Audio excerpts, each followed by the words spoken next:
Chapter 275. The Shire. Brando nodded. Of course, if there are any skilled craftsmen in the city, you can keep an eye out for them.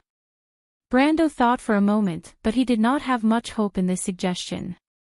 Craftsmen who knew how to build cities were all renowned masters in this era.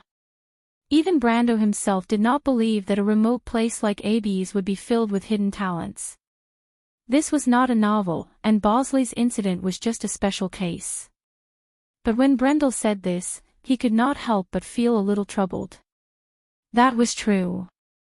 Building a fortress, especially a large one, was not like playing a game. No matter how much resources were consumed, the system would directly deduct them from the inventory. Then, with a beep, the system would place a fortress in the middle of a dense forest. In this place, clay and stone would not automatically flow up to the walls. Even a brick would have to be burned out of the kiln before it could be sent to the construction site. The labor force was not just a number. If you just put people together, they would be nothing more than a black hole that consumed a lot of food day after day. How to arrange and coordinate manpower was a very professional skill.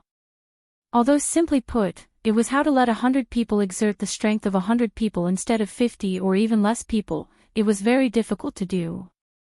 Brando had experience in managing a small number of people, but once the number of people rose to thousands or even tens of thousands, there was nothing he could do. After all, this was not a war. First, he had to know what these people were supposed to do. He had some of the best candidates in mind: the craftsmen of Buga, the mountain dwarves of Roland, or the gnomes of Georgandy Ridge. They were all the best craftsmen in the world of Vaunt. But the best were not necessarily the most suitable. First of all, other than the craftsmen of Buga, Brando had no idea where to find the dwarves or goblins. The dwarves of Roland lived in the north, which was even further north than Saint Ossol. The mountains there were covered in snow all year round. In Erewhon in the south, there was no sign of this tribe. As for the dwarves, there were quite a few of them, but their distant relatives were wine connoisseurs and had nothing to do with building cities. As for the goblins, there was no need to mention them. The earth goblins were a noble race under Georgandy Ridge. Not only were they masters of city construction, but they were also one of the races with the best fighting skills. They did not need to come to the barren surface world to suffer like Tajiv. The only ones he could find were the craftsmen of Buga, the white-bearded old men of the Silver Alliance. Brando did not expect them to take a liking to him. Those old men were not like these country bumpkins, according to the Buga wizards, who did not know much. Brando suspected that these silver folk might have guessed his identity as a transmigrator in a few words. Brando did not have any other ideas at the moment. He could only take one step at a time. Although there was no way he could come up with a solution in a short time, as time passed and his strength increased, he might be able to find an alternative. In the end, he could only add, "Go ahead and do it. I believe in your ability." It was this sentence that made the noble lady's eyes light up, and she nodded seriously. But at this moment, a young man's voice came from outside. "I think I heard you call me, my lord." Not far away, Scarlet, who was leaning against the black pine, turned her head subconsciously and saw the Shire in a black robe coming in from outside. In fact, the young archmage rarely appeared in front of outsiders after the chaos that night. It was as if he plunged into the small room in the castle arranged for him and did not care about the outside world. Of course, according to the Shire's explanation to Brando, he was familiarizing himself with spells. After all, an apprentice would need a buffer time to become a wizard mentor overnight. Now it seemed that this guy was doing well these days. When Brando saw him, the young wizard's face was relaxed and even a little excited. It seemed that the outside world was indeed more interesting than the graveyard. Even if he stayed in a small room all day, it was no exception. "Why are you here?" Brando asked, but he immediately saw that the Shire did not come alone. There was a young man behind him. Brando recognized the young man. He was the only lucky or unlucky person left from the group of adventurers they met when they first entered Abyss.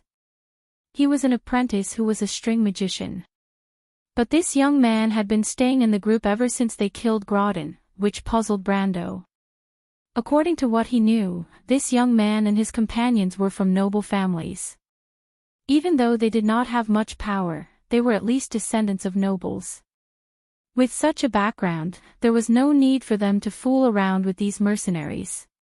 According to Amandina's words, this group of mercenaries were rebels, but to put it bluntly, they were not far off from bandits who occupied a mountain.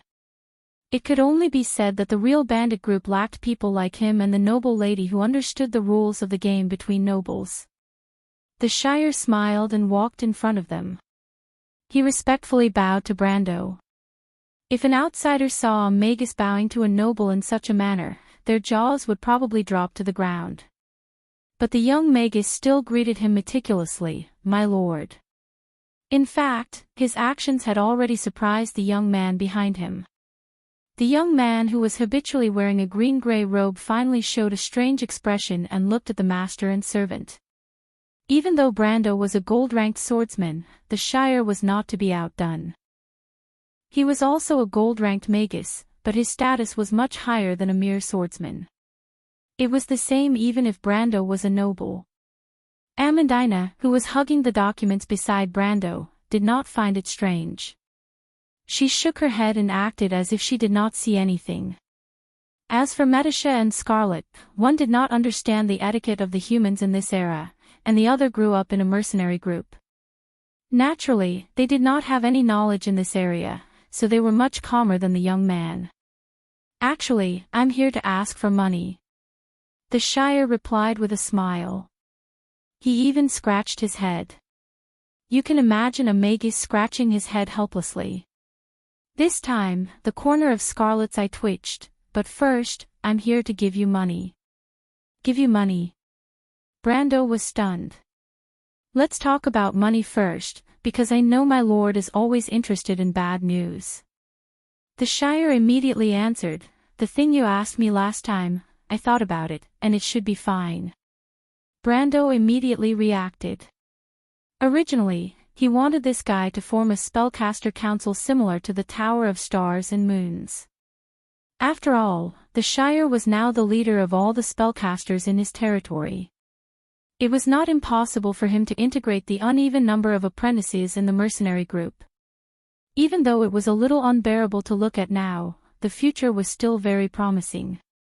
Even if they could not compete with the Silver Alliance in the future, at least they would not be inferior to the Black Tower Magi. The only problem was that he did not know if the Shire, as the successor of the Black Tower Magi, had any relevant taboos.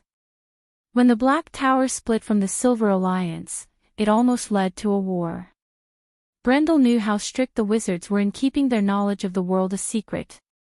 When the Black Tower wizards split from the Silver Alliance, it almost led to war. Of course, this was a digression. Brando only mentioned it at that time, but he did not expect to receive an answer today. But putting this matter aside, the Shire's line of "giving you money" really surprised him. What kind of trick was this guy playing? That was the first thing he thought. "Let's talk about the second thing," Brando replied. The Shire reminded him with a smile, "My lord, did you forget about the thing that I temporarily stored with me?" "What thing?" Brando was puzzled, but the Shire took out a painting from his multidimensional bag. "Oh my God, Martha, the painting of Princess Twilight." Amandina's eyes widened, and the document in her hand slipped to the ground. She could not help but shout in a low voice. She immediately showed a look of suspicion. "This can't be a fake, right?" She looked at the Shire, and then looked at Brando. She thought to herself that with her lord and this mage's nature, it was not impossible. But Brando shook his head. "This is the real thing." He remembered that this was the stolen item that they took in Fortress Reden. Although it was a little disgraceful, but now it seemed that the decision back then was really a wise one. Twilight's paintings were highly sought after in the collector's market, and it was not impossible to sell it for a few million Tor coins. Although this was not a lot, it was enough to solve the urgent problem. But there was no market for this item in Abes, and if he wanted to sell it for a good price, he had to find the right place. Brando already had a target in mind at this time, and that was Erewhon's only free port. Ampere Seal. He could not help but think that he really needed someone to go to Ampere Seal to take a look. Not to mention that Baron Abes would definitely establish a trade relationship with this free port in the future. The intricate power relations there were enough to attract real political adventurers to invest in it. Especially at this time of the year, with all kinds of armies pressing in, Brando guessed that Ampere's seal must be very lively right now. Thinking of this, a confident smile appeared on his face. To be continued. If you want to know what will happen next, please go to www.chidien.com to read more chapters. Support the author, support the original reading. Chapter 276. Ampere Seal. The girl sitting on the bench looked at her best friend in shock. She was the half-fairy princess, with her long silver hair hanging loosely over her princess dress, her body as slender as a doll, and her silver eyes filled with calmness. However, this seemingly weak girl was known for her strong character in the circle of nobles. She always carried a silver dagger inlaid with emeralds. It looked like a dagger used by noble ladies for self-defense, but Magadol did not doubt that she could easily subdue a grown man with that dagger. Of course, this was still not the right way to put it. This princess was famous for her swordsmanship in the royal family. Even an official knight of the kingdom would not be her match. The girl pressed her hands on her knees, and could not help but feel envious. She was also a princess from the dukedom of Manticore. She had known Griffin since young, and the two had always been close friends. However, she was envious of Griffin's ability to naturally show her strength. Even the smallest details in her movements showed the princess's extremely independent character. In comparison, she had grown up learning strict aristocratic etiquette. Although she was well-educated and knowledgeable, outsiders had always seen her as a gentle, quiet, and elegant young lady. It could even be said that she was the role model of most noble ladies in Wonde. However, Magadol did not like such praise. She wanted to be free to pursue the life she wanted. However, she did not know what kind of life she wanted. Furthermore, her serious character forced her to take responsibility for her own destiny. The dukedom of Manticore was just a small country in the north of Erewhon. For a girl like her, her future was already set in stone. Why do you suddenly want me to go to Ampere Seal, Griffin? Is it because of the war? The half-fairy princess nodded her head. Suddenly, there was a loud commotion outside the balcony. Knights were sparring in the square outside. However, the commotion quickly subsided, and it did not affect the conversation between the two in the room.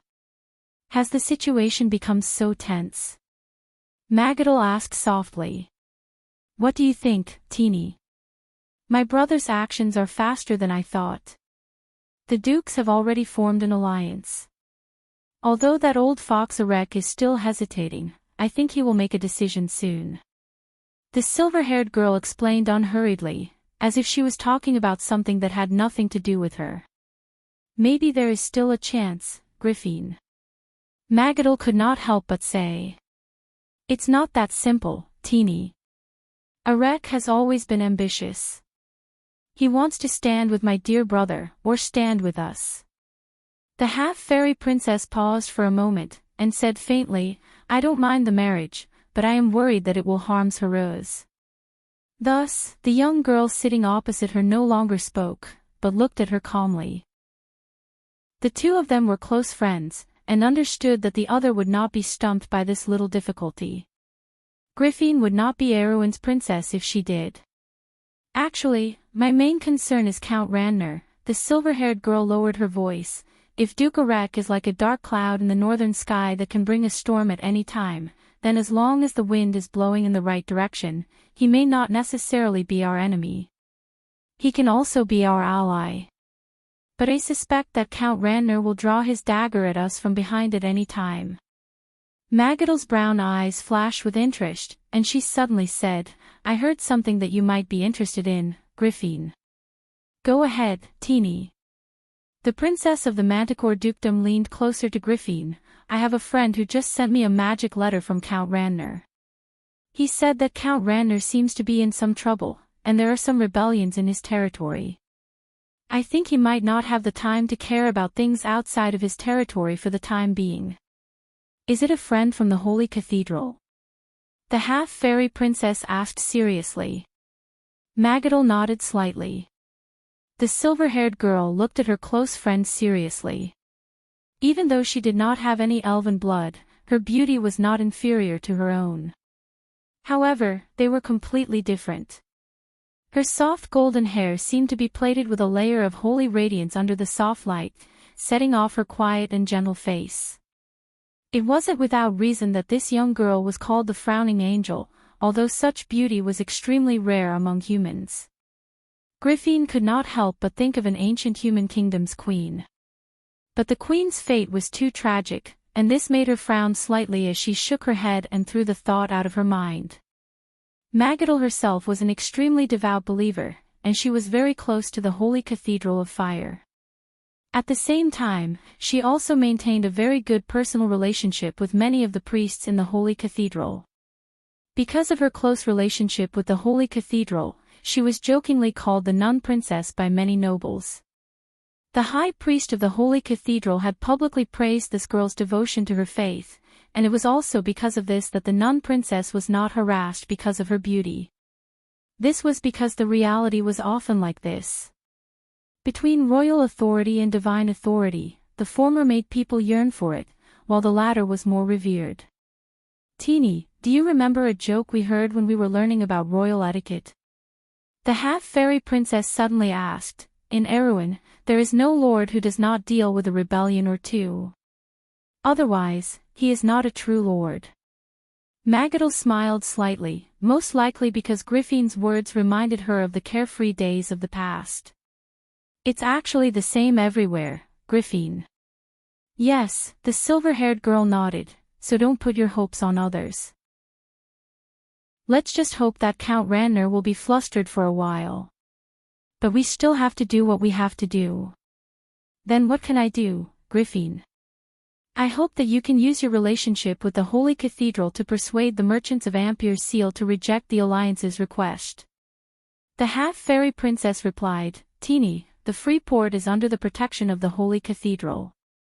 They have the ability to do so, but I'm worried that the merchants will be tempted by the benefits. I know the presiding priest of Ampere Seal, I can give it a try. Magadel thought for a moment and asked, but when do I have to leave, Griffin? There's no need to rush, Griffin said. Once you leave my place, I'm guessing that the dukes will immediately receive the news. This is a dangerous matter, Teeny, you have to think carefully. Although you are my good friend, I don't want you to get into any trouble, that's why I want to help you, Griffin. Thank you. The silver-haired girl looked at the direction of the balcony, and the loud cheers from before rang out once again. This meant that one of the battles had been decided. Her silver eyes flashed. Let me help you choose a few people who can complete this mission with you and protect your safety, Teeny. Then of course I want Sister Maynard. Magadel's face revealed a rare sly look. She would only reveal this side of hers in front of Griffin. If she's with me, I'll have someone to chat with and relieve my boredom. The princess smiled. You're not the least bit courteous, taking away my best knight.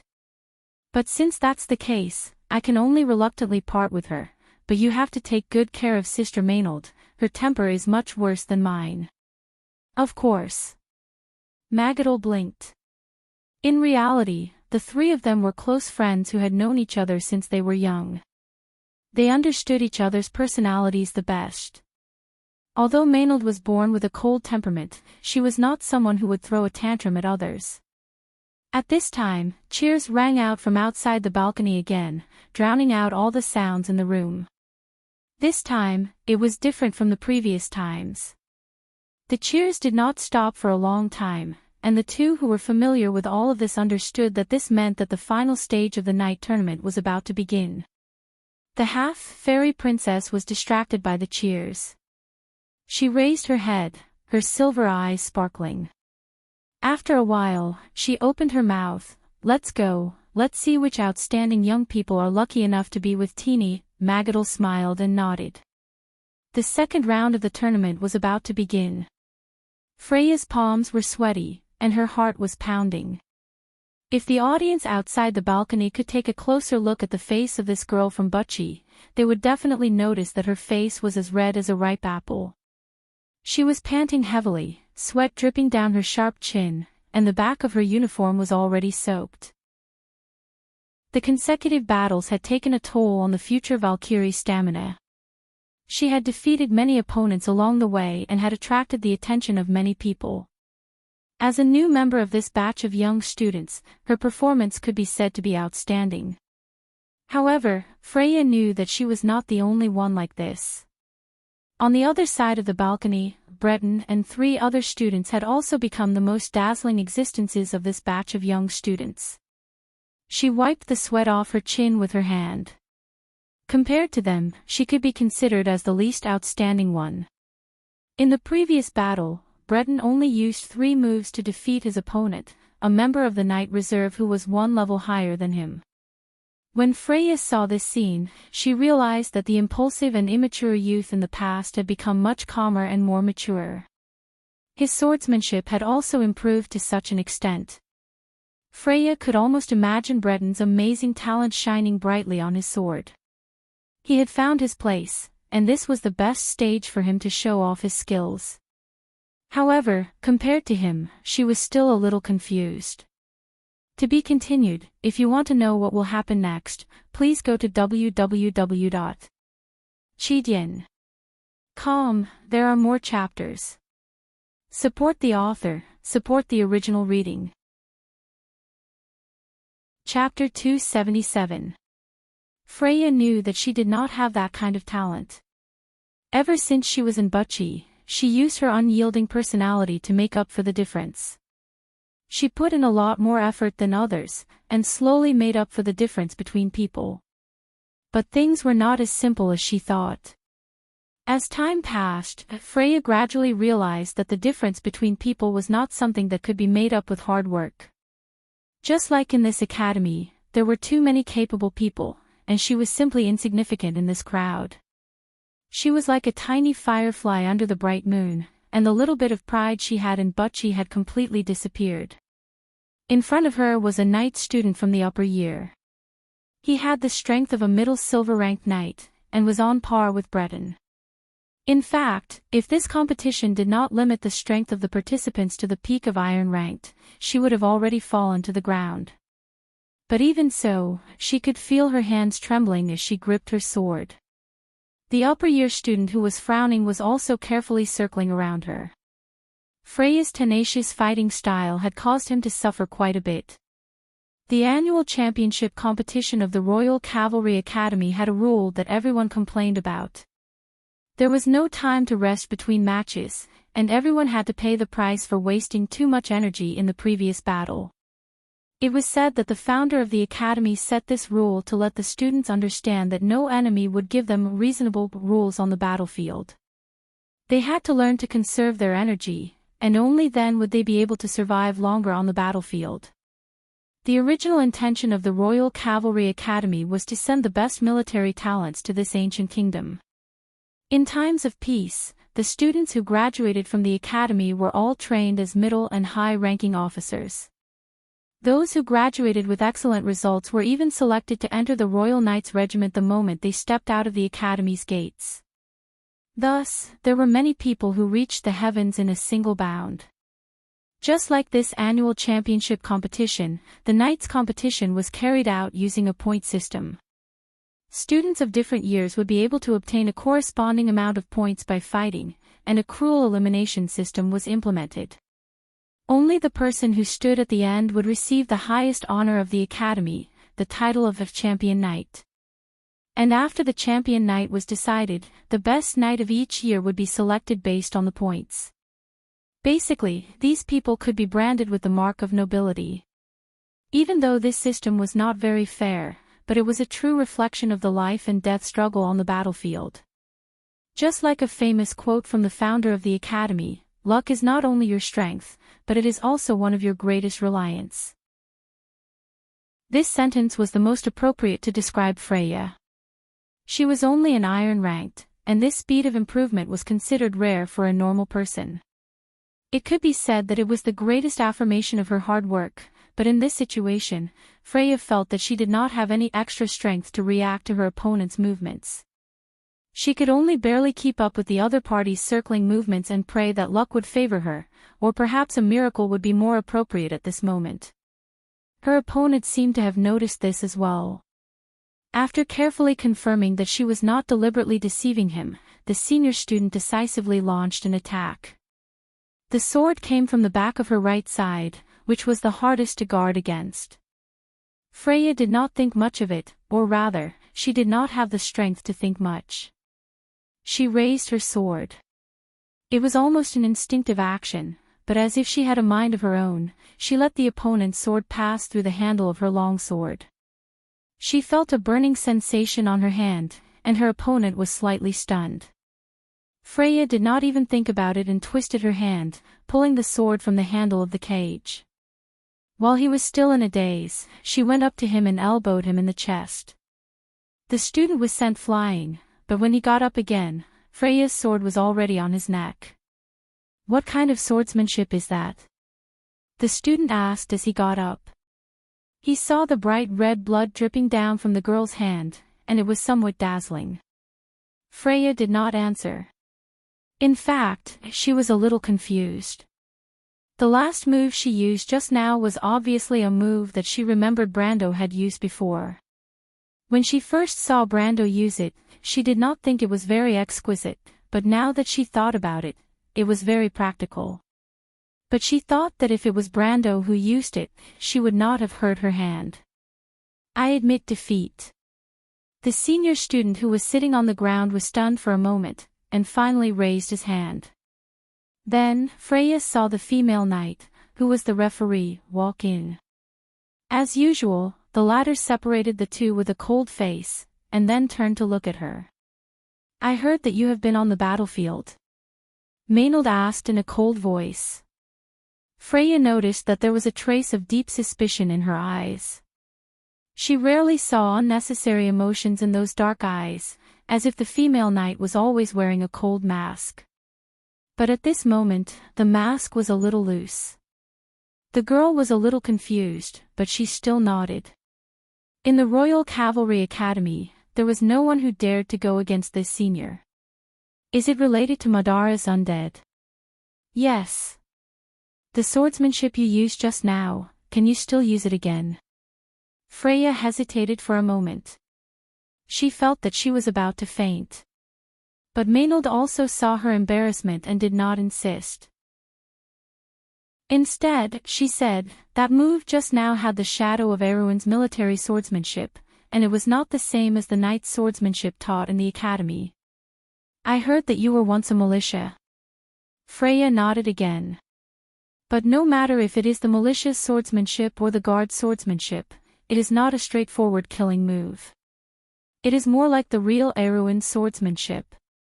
The black-haired female knight frowned and looked at her deeply. "You are from Bucci. Do you know anyone in the White Mane Army?" Freya was stunned. She did not know why this senior who usually took care of her would keep asking her these strange questions. Of course, she shook her head. But the current Freya was no longer the ignorant country girl from Bucci. She had gained a lot of knowledge after studying for a few months. She recalled the move just now, and the swordsmanship Brando used.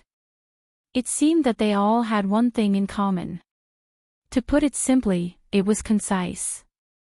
It was an extremely concise swordsmanship, as if it did not need any extra moves, as if it was purely used to win. Freya could imagine the effect of this swordsmanship on the battlefield. No wonder Maynard called it a killing move. She recalled that Brendel's every move was swift and clean, and his speed was astonishing. But when she came back to her senses, she saw Maynard's pair of dark eyes staring at her. She was shocked. She had never seen this side of Maynard. But after a while, Maynard said, "Actually, that was not a pure Erewhon battle formation swordsmanship." Freya was stunned. Her heart skipped a beat. What did she mean? "Are you hiding something, Freya?" The girl quickly shook her head, causing her ponytail to sway. "All right, that was a modified version of Erewhon battle formation swordsmanship." Maynard straightened her body and said with a strange expression, "I've seen this swordsmanship before." Freya watched as Maynard turned around and walked to the other side of the arena after she finished speaking. However, her face slowly turned pale. She suddenly thought of a possibility. This woman knew Brando. Who was that?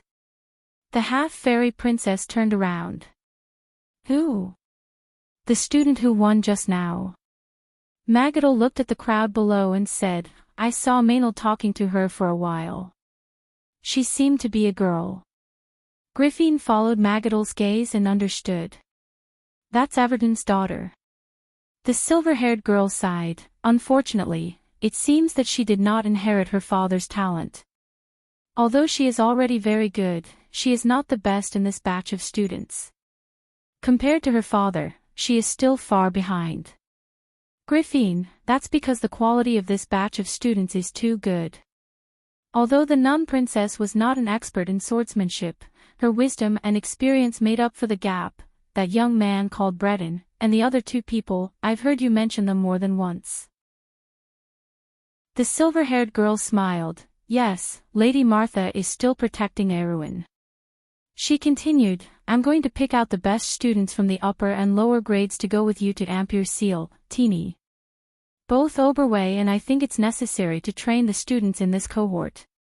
Let them leave Ampere Seal and train." "That's my idea." "So you have your eyes on that Breton, Griffin?" Magadal turned her head and asked. "He is indeed a very calm young man. There are very few people like him among the nobles." "Not necessarily, Tinny," the silver-haired girl's eyes flashed. "I know there is one more. He let me know that the blood of Erewhon's ancestors has not dried up, so there is still hope for this ancient kingdom." "It's rare to hear you praise someone like that, Griffin." The half-fairy princess did not answer her friend's question. She was thinking about the young man that Oberway mentioned. She had already confirmed that he did not come here with Freya. What a mysterious guy. She did not know where he was and what he was doing, but she had a faint premonition that he would not be willing to be left alone. He would soon appear in front of everyone again. As for how he would appear, the silver-haired girl smiled in her heart and threw away this strange thought.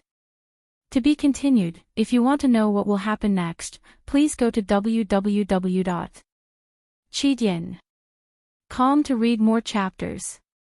Support the author, support the original reading.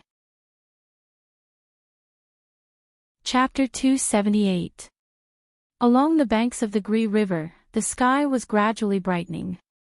In the forest, Rabin and the Nightsong Tiger were hiding under the bushes, silently watching the noble's army pass through the forest noisily. This was not surprising, as even the regular army of the kingdom could not achieve such a high level of discipline. Of course, mercenaries were much better. At least they had the awareness of being ambushers. Hundreds of mercenaries were holding their breaths and hiding along the banks of the Gree River, waiting for the last noble soldier to enter the predetermined battlefield. Hundreds of crossbows, long and short bows, were about to aim at the prey that was entering their shooting range. "Although these guys don't seem to be very strong," the Nightsong Tiger said as he looked out of the forest, "but these scouts are still very experienced, they just lack some combat experience." The leader of the Fireground Corps glanced at the man beside him. He knew that this man did not have a name, only a nickname. He had never heard of the Nightsong bird before. "You only lack a little combat experience? You're the only one who dares to say that." Rabin couldn't help but think. As a former captain of Karsuk's cavalry, Rabin was much more knowledgeable than the average person. He was well aware that Maxon's scouts were top-notch even in the regular army. However, this man and his mercenaries were too powerful. He saw with his own eyes how the mercenaries of Lopez killed a group of noble scouts. They leaped up, mounted their horses, killed them, and threw away the corpses in one go.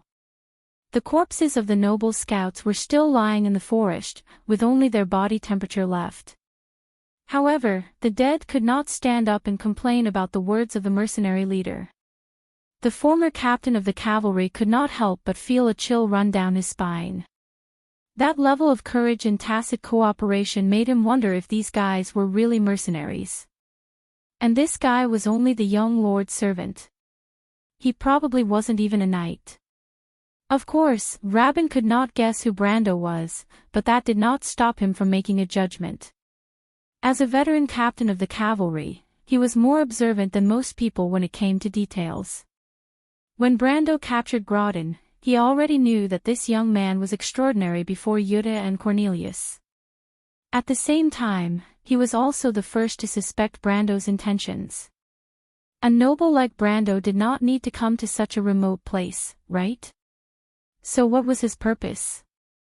Rabin might seem like a careless person, but he was keenly aware of Brando's ambitions, which was why he sided with him from the start. After leaving Karsuk's cavalry, he worked tirelessly to establish this mercenary group. Of course, he was not someone who was willing to be ordinary. Rabin had been looking for someone to serve among the nobles for a long time, but most of the time, the people he looked up to would look down on him. Most of the people who looked up to him were people like Grodin, who was despised by the nobles. That was until Brando presented him with this opportunity. The two of them hit it off immediately. While Rabin was lost in his thoughts, the nobles' army slowly entered the forest. After crossing the Gree River, Lord Menta slowed down. Although it seemed like the rioters did not stay behind, he was a cautious person. There was nothing wrong with being careful. However, this cautiousness did not come from his innate sensitivity towards war and military matters, but from his personality. That was why when his youngest son caught up to him, Lord Maxon still had his mercenaries and private soldiers move forward through the forest by the riverside. The noises made by the soldiers along the way annoyed him. However, there was no point in restraining them. At most, he could only control them for a while. Instead, he looked at the knights around him and felt a little satisfied. These knights were his old subordinates and were truly seasoned warriors. Even though they were covered in armor, their calm eyes were constantly observing the surrounding forest under their masks. They always held their swords and maintained the necessary vigilance. A true knight was a professional soldier who had practiced the art of war for a long time. Naturally, they were different from others. Even their attendants, the noble soldiers who followed behind the gigantic dragon mounts and waved various banners, seemed to be better trained than the mercenaries. But that was just how it looked. Lord Maxon instinctively frowned when the group entered the narrow path between the forests. But just as he was thinking about whether they would encounter any trouble, the sound of horses galloping could be heard from behind him. There were only his second son's men at the back of the group. He had personally assigned them to him. There were a total of 50 men, and he thought that it would be enough for him to deal with them for a while. However, he didn't expect that the other party would be able to make these people obedient. This was beyond his expectations. What new tricks did that kid come up with? With that thought in mind, Lord Maxon turned around and saw the familiar face that made the corners of his eyes twitch as he chased after him on horseback with a few men behind him. Samuel loved and hated his son at the same time. When Carglass approached the group, he pulled on the reins and slowed the horse down.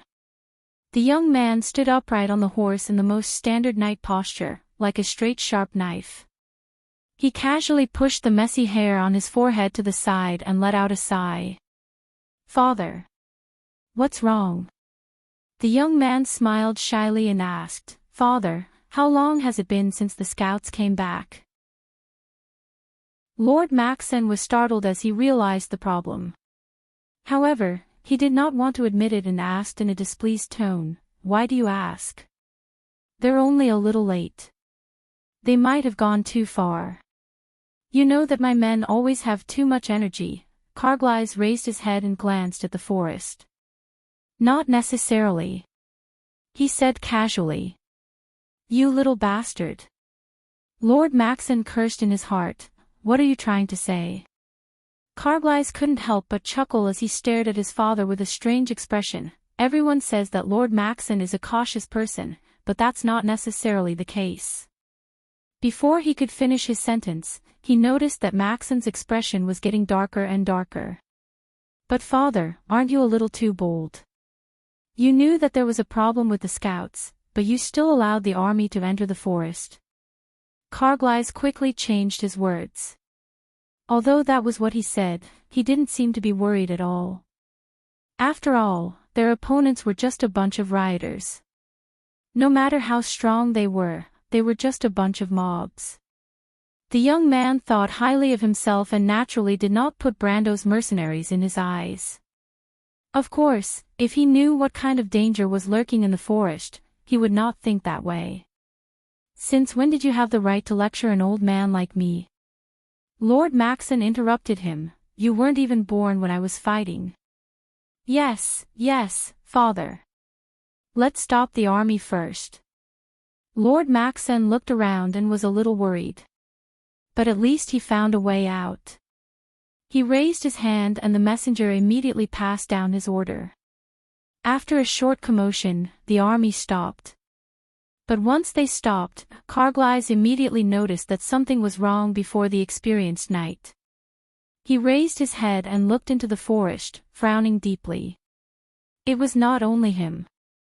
When the young man smelled that something was wrong, the other knight present also sensed that something was wrong. The forest was too quiet. Rabin also frowned. That noble had stopped outside the ambush circle. If he had just a little bit more time, he could have taken the initiative to attack. But this matter was suddenly suspended in the air. He took a deep breath and stared at every detail outside the forest. After some thought, he decided to wait a little longer. In his career as a Karsuk knight, Rabin learned that he had to remain calm on the battlefield. This was how he could see the situation clearly and win the final victory. But this time, he was wrong. The Nightsong Tiger also stared in that direction. He had already sensed that something was wrong. It was not normal for the noble's army to stop as soon as the horsemen entered the group. He first suspected that the enemy had discovered their presence. But whether or not the enemy had discovered them, he knew that he had to make a decision. The subterranean dwellers were about 100 meters away from the noble's army. They were equipped with the four-armed crossbows given to them by the humans for the first time. Tajiv had always wanted these weapons, but Grodin was not foolish enough to hand them over to his enemies. Of course, it was a different story when they joined Brando's group. 100 meters was a long distance for a human. Even an iron-ranked warrior would need a few seconds to cross this distance, let alone in the forest. But it was enough for the subterranean dwellers. The Nightsong Tiger made a decision. Send the signal, he ordered in a deep voice. Wait, Rabin was puzzled, the distance is too far. They haven't entered our ambush yet. We have the absolute advantage in numbers and strength. The ambush is just icing on the cake, the Nightsong Tiger answered decisively, but if we wait for them to react, the situation will be out of our control. My lord wants to capture that knight. That is the main point of this battle. The Nightsong Tiger continued. Rabin was stunned for a moment before he understood. It was indeed so. P.S. As Long Kong's hooligan student wishes. To be continued. If you want to know what will happen, please go to www.chidian.com. There are more chapters. Support the author, support the original reading. Chapter 279. Retreat. Carglass stared into the forest, his expression turning serious. What? Lord Maxon could not believe his ears. His youngest son actually wanted him to retreat. Even though it was fine to be cautious, wasn't this making a mountain out of a molehill? What would happen to his father's reputation? Brat, this old man isn't dead yet. It's not your turn to command. Lord Maxon coughed sternly and reprimanded Carglass. My lord, I'm afraid the young master is right. At this moment, the knight beside him spoke with a grave expression. It's best if we retreat. What's going on? Lord Maxon was stunned. His old subordinates would not joke about him. This time, even he started to panic. But just as he finished speaking, everyone heard a shrill cry coming from the forest. The young man subconsciously raised his head and saw a conspicuous magic signal slowly rising in the air. Good heavens, are they really riders? This was the only thought in Carglass's mind. A day and a night had passed since they left Abes.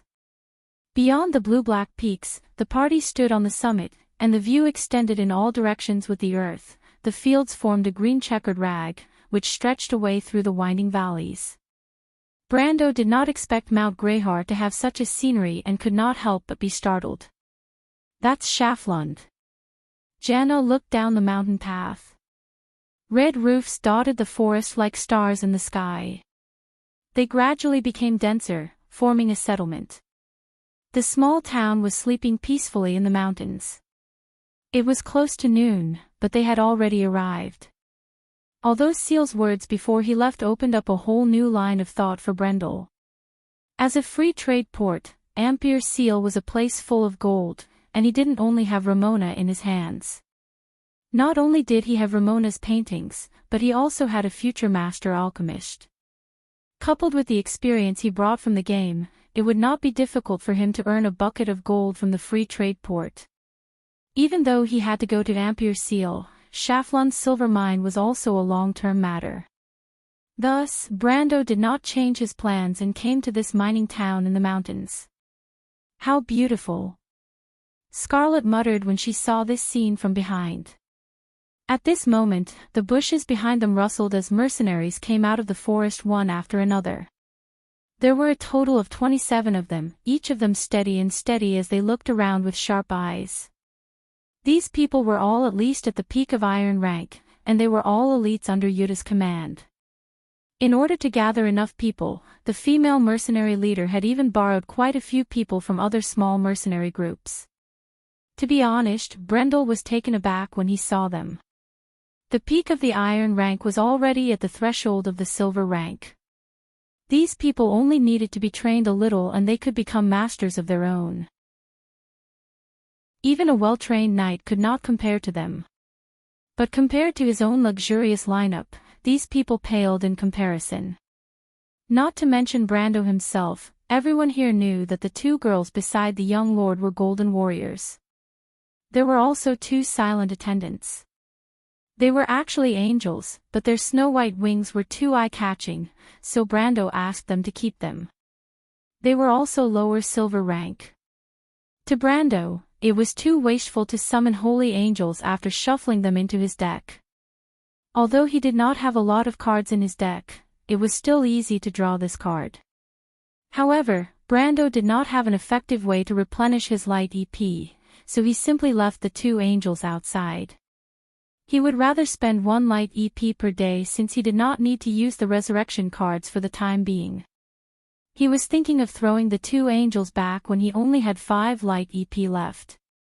It would be enough to leave one chance for him to resurrect the angels. The 100 wealth he saved when he subdued the subterranean dwellers could finally be used to unseal the fire elemental land card, Ember Volcano, and the wind elemental land card, Nest of Storms. At this moment, an extinguished volcano and the eye of the storm that was constantly spinning in the sky were already lying quietly in the independent space he created with his mind. The only land card left in the card book was the fire elemental land card, the Wasteland of Caridu. With the wind elemental land card, summoning the wind spirit spiders was no longer a burden. The fire elemental land card allowed him to aim for a card in the deck. Fire Jinn, Scorching Hell X, 15 Fire EP, Creature, Elemental Djinn, level 36 creature. Tap, let the Fire Djinn deal great damage to your enemy and shuffle it back into the deck. When the Fire Djinn is on the field, pay 2 Fire EP per day.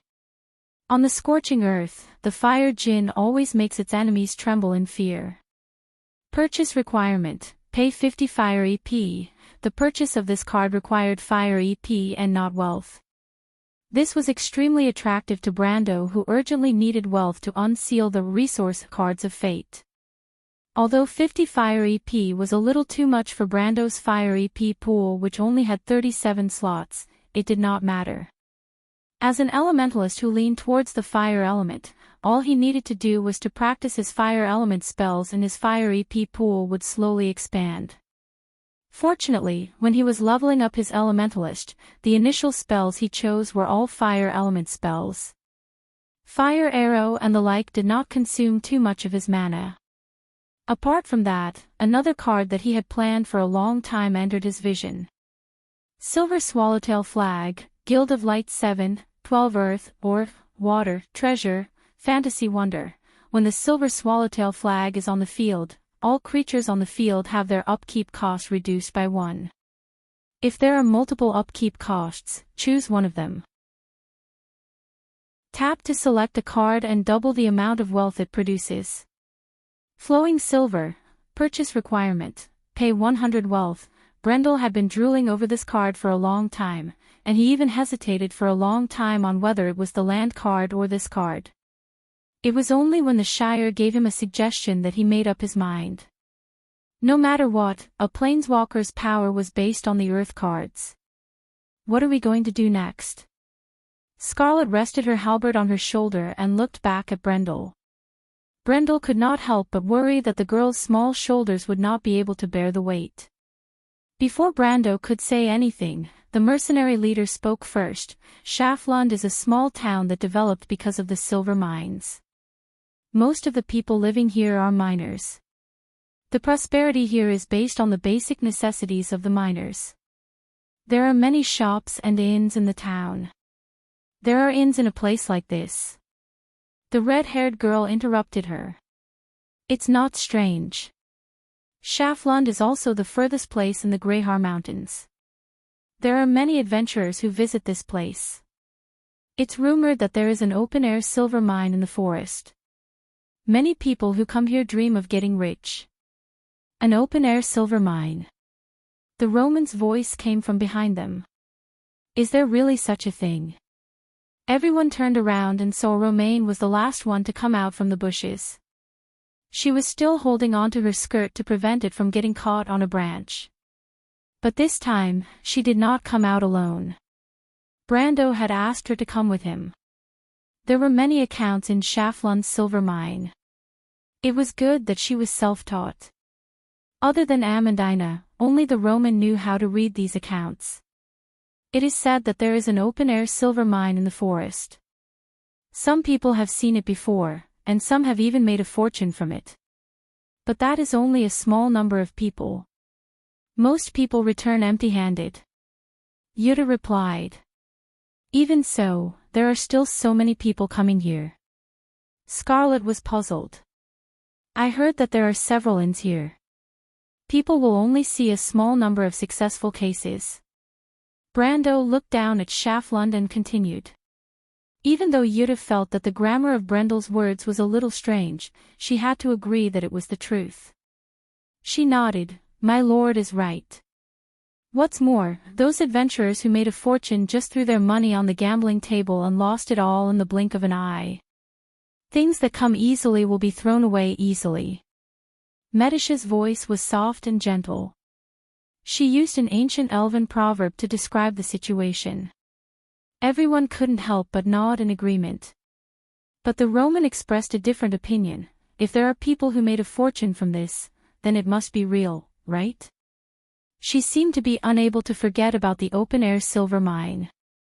My aunt always said that a man's wealth is his own ruin.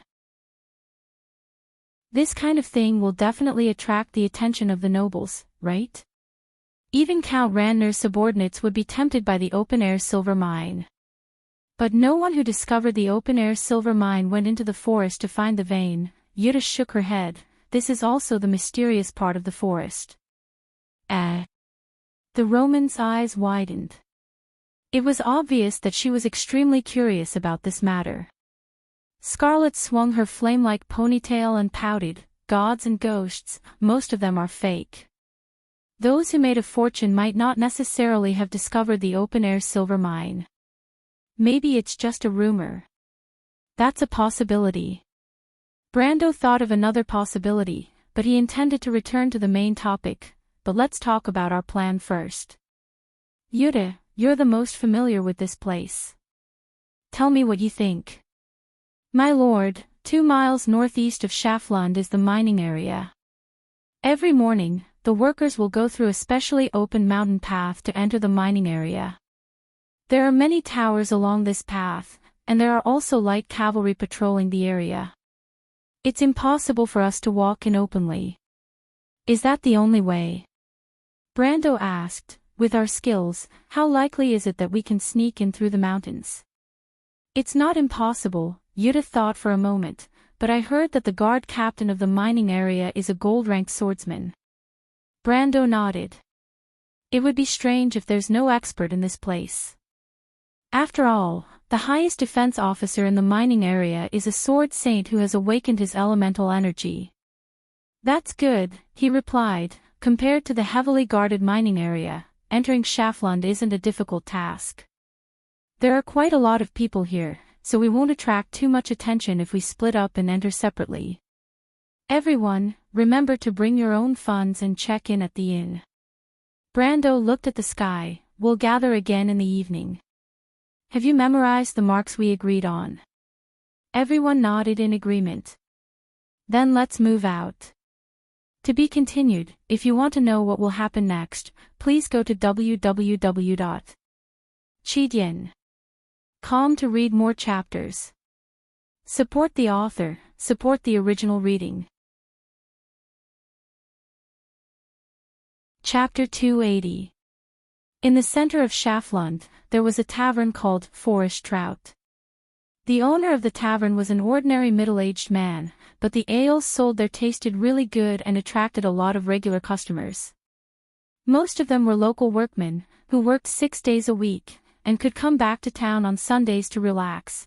Workmen from the mines, stinking of sweat, invariably boisterous, and without exception, rude and loud, heedless of what other people thought of them, commenting in small groups on the figure of some waitress. If any of the waitresses in the tavern gave them a flirtatious look, they would definitely be booed. But there were a few youths drinking in the corner of the tavern, looking at them from the corner of their eyes while discussing their own matters. Most of them were born here, their parents were workers in the mines, and so were they. But the restlessness of youths made them unwilling to spend the rest of their lives in this place.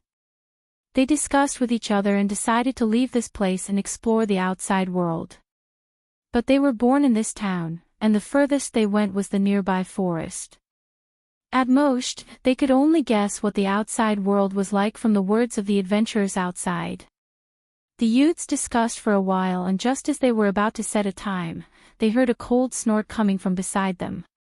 The young people were slightly startled and turned their heads guiltily. They saw an old dwarf sitting at another table not far away. Just like in most fantasy stories, this old dwarf had a conspicuous big nose and a long beard that reached below his waist. His hair was braided and tied with an iron ring, and his arms and legs were very thick and strong. But his skin wasn't the healthy reddish-brown of the hill dwarves. Instead, it was a light gray color. The young man's expression changed when he saw the dwarf. This old man was called Odin, and they didn't know where he came from. However, it was said that he was very capable and had gotten a job as a steward for the chief of this place. But his temper was really bad. He was stubborn and inflexible, and he never gave anyone a good face. His situation wasn't very good either. He was often seen drinking alone. Even though dwarves loved to drink, they rarely drank alone. Unlike this old dwarf, his temper would get worse after drinking, and he would keep a straight face and ignore everyone. Furthermore, this fellow was extremely arrogant and looked down on everyone. Someone had once heard him speak ill of the scribe. However, this old dwarf was so angry that he even dared to scold the king, so this matter didn't attract much attention. When the young man saw that it was him, he couldn't help but feel that something was wrong. "Old Odom, so you're here," one of the more quick-witted ones quickly said in a friendly tone. The old dwarf glanced at the young people and asked, "What's wrong? Are we bothering you?" "No, no." The person who reacted quickly immediately said, "How could that be? We want to treat you to a drink," but the old dwarf snorted and said, "Who cares about your stupid business? But let me remind you, young man, the outside world is not so simple. Be careful not to bump your head and come back bleeding." The few youngsters immediately felt as if they had been granted amnesty. They stammered in response, and then went to pay the bill in a hustle and bustle, and hurriedly left through the front door.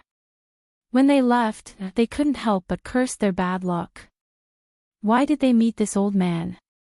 Fortunately, he didn't have a good relationship with most of the people in town, or else he would have run over and told their parents, and they would probably be beaten up badly. The old dwarf shook his head as he watched the young people leave. The outside world was not that easy to explore, but the young people were hot-blooded, so he did not care about these things.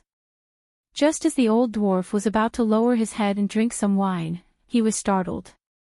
He saw 3 men and 4 women walking in from outside the inn. In fact, when Brando opened the door and entered, everyone's eyes lit up. What a beautiful girl! Metasha was a pure-blooded silver elf royalty, and her beauty was self-evident.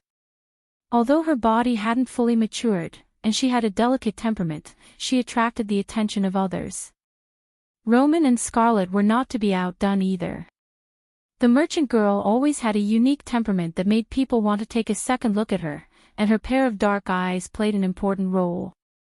Moreover, her hands were placed on the leather bag in front of her chest, and the way she looked around made people have a good impression of her.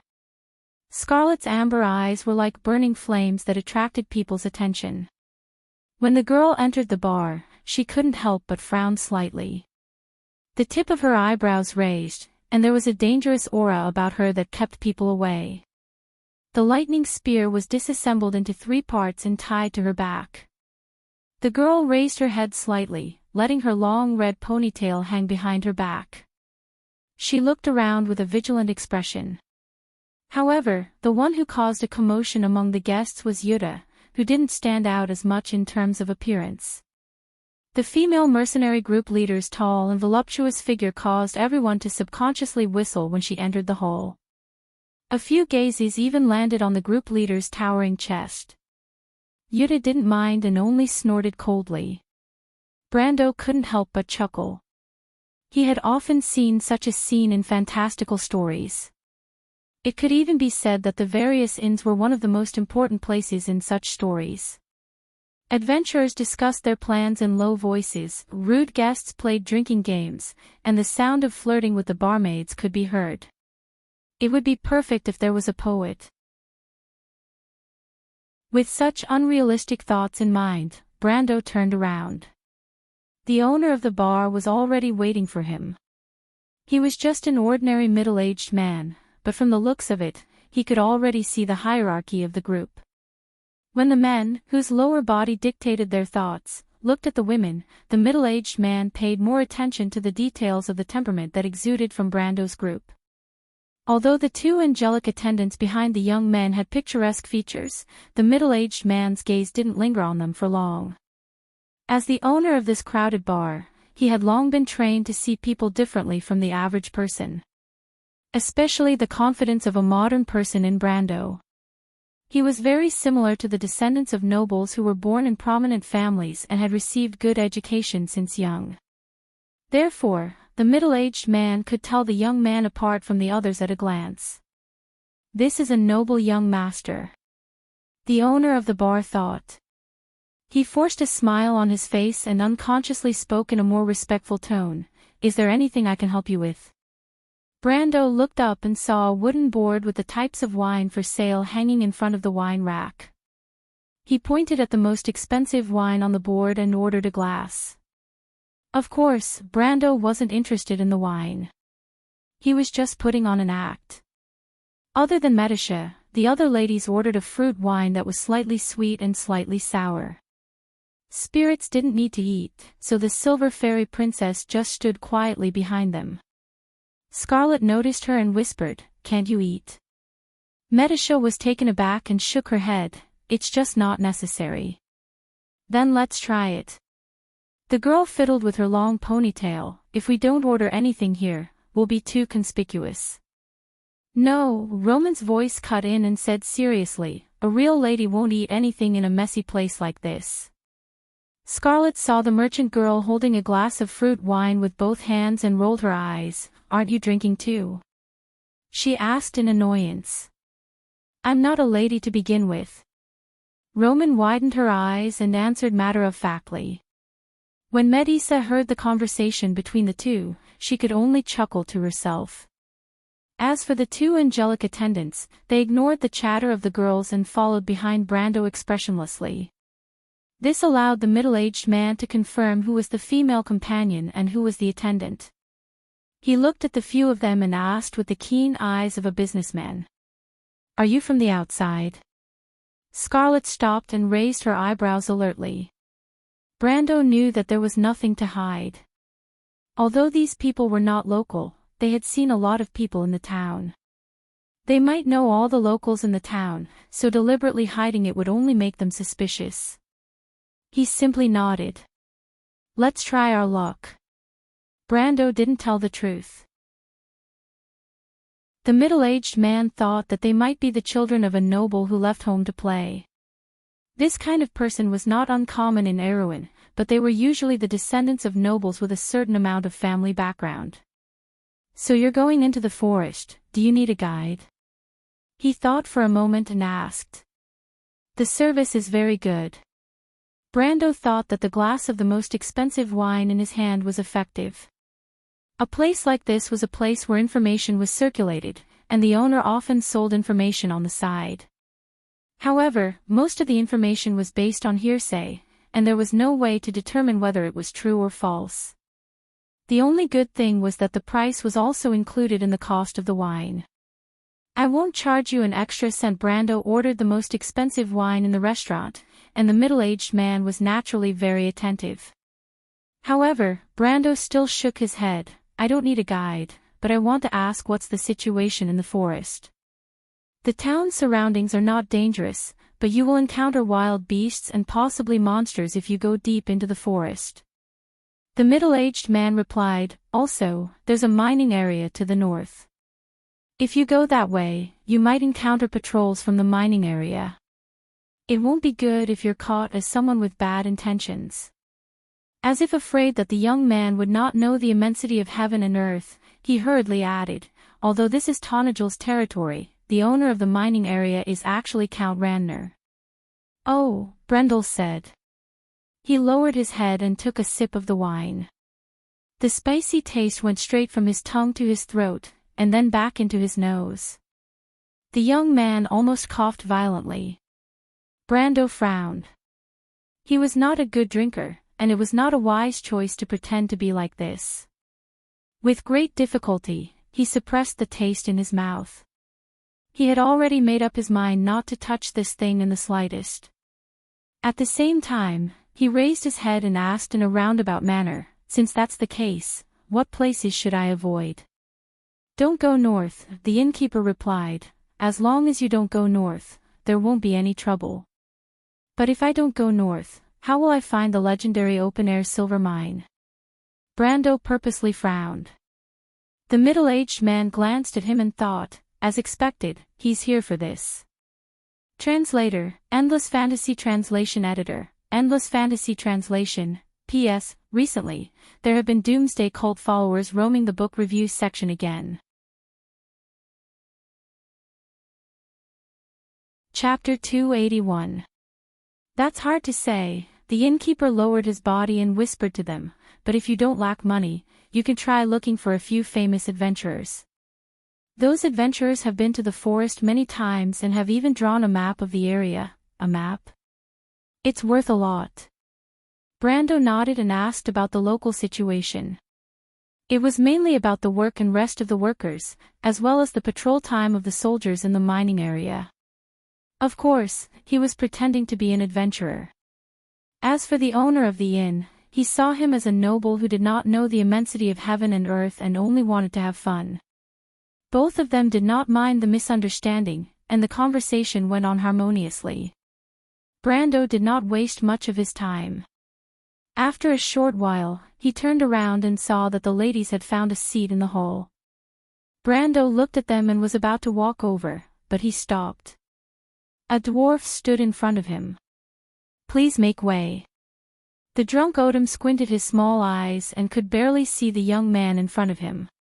He thought that it was the one who came in earlier, but that was not important. He just wanted to know, what was the purpose of this person blocking his way?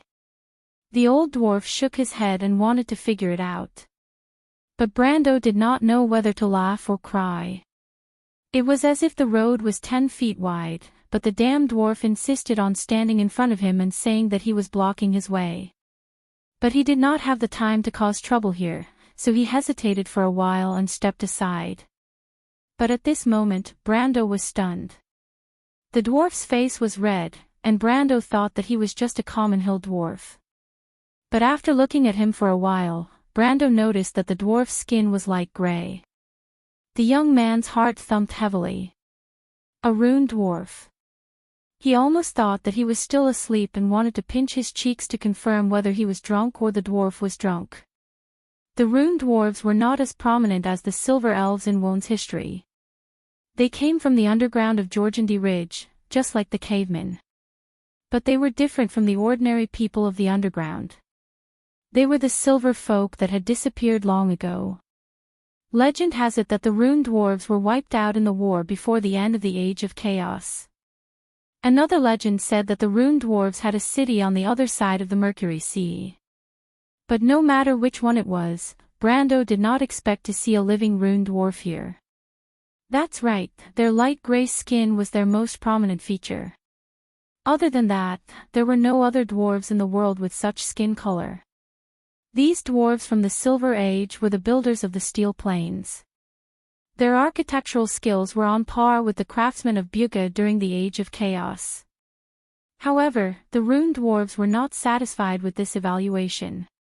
It was just that one of their creations was on the ground, while the other was in the sky.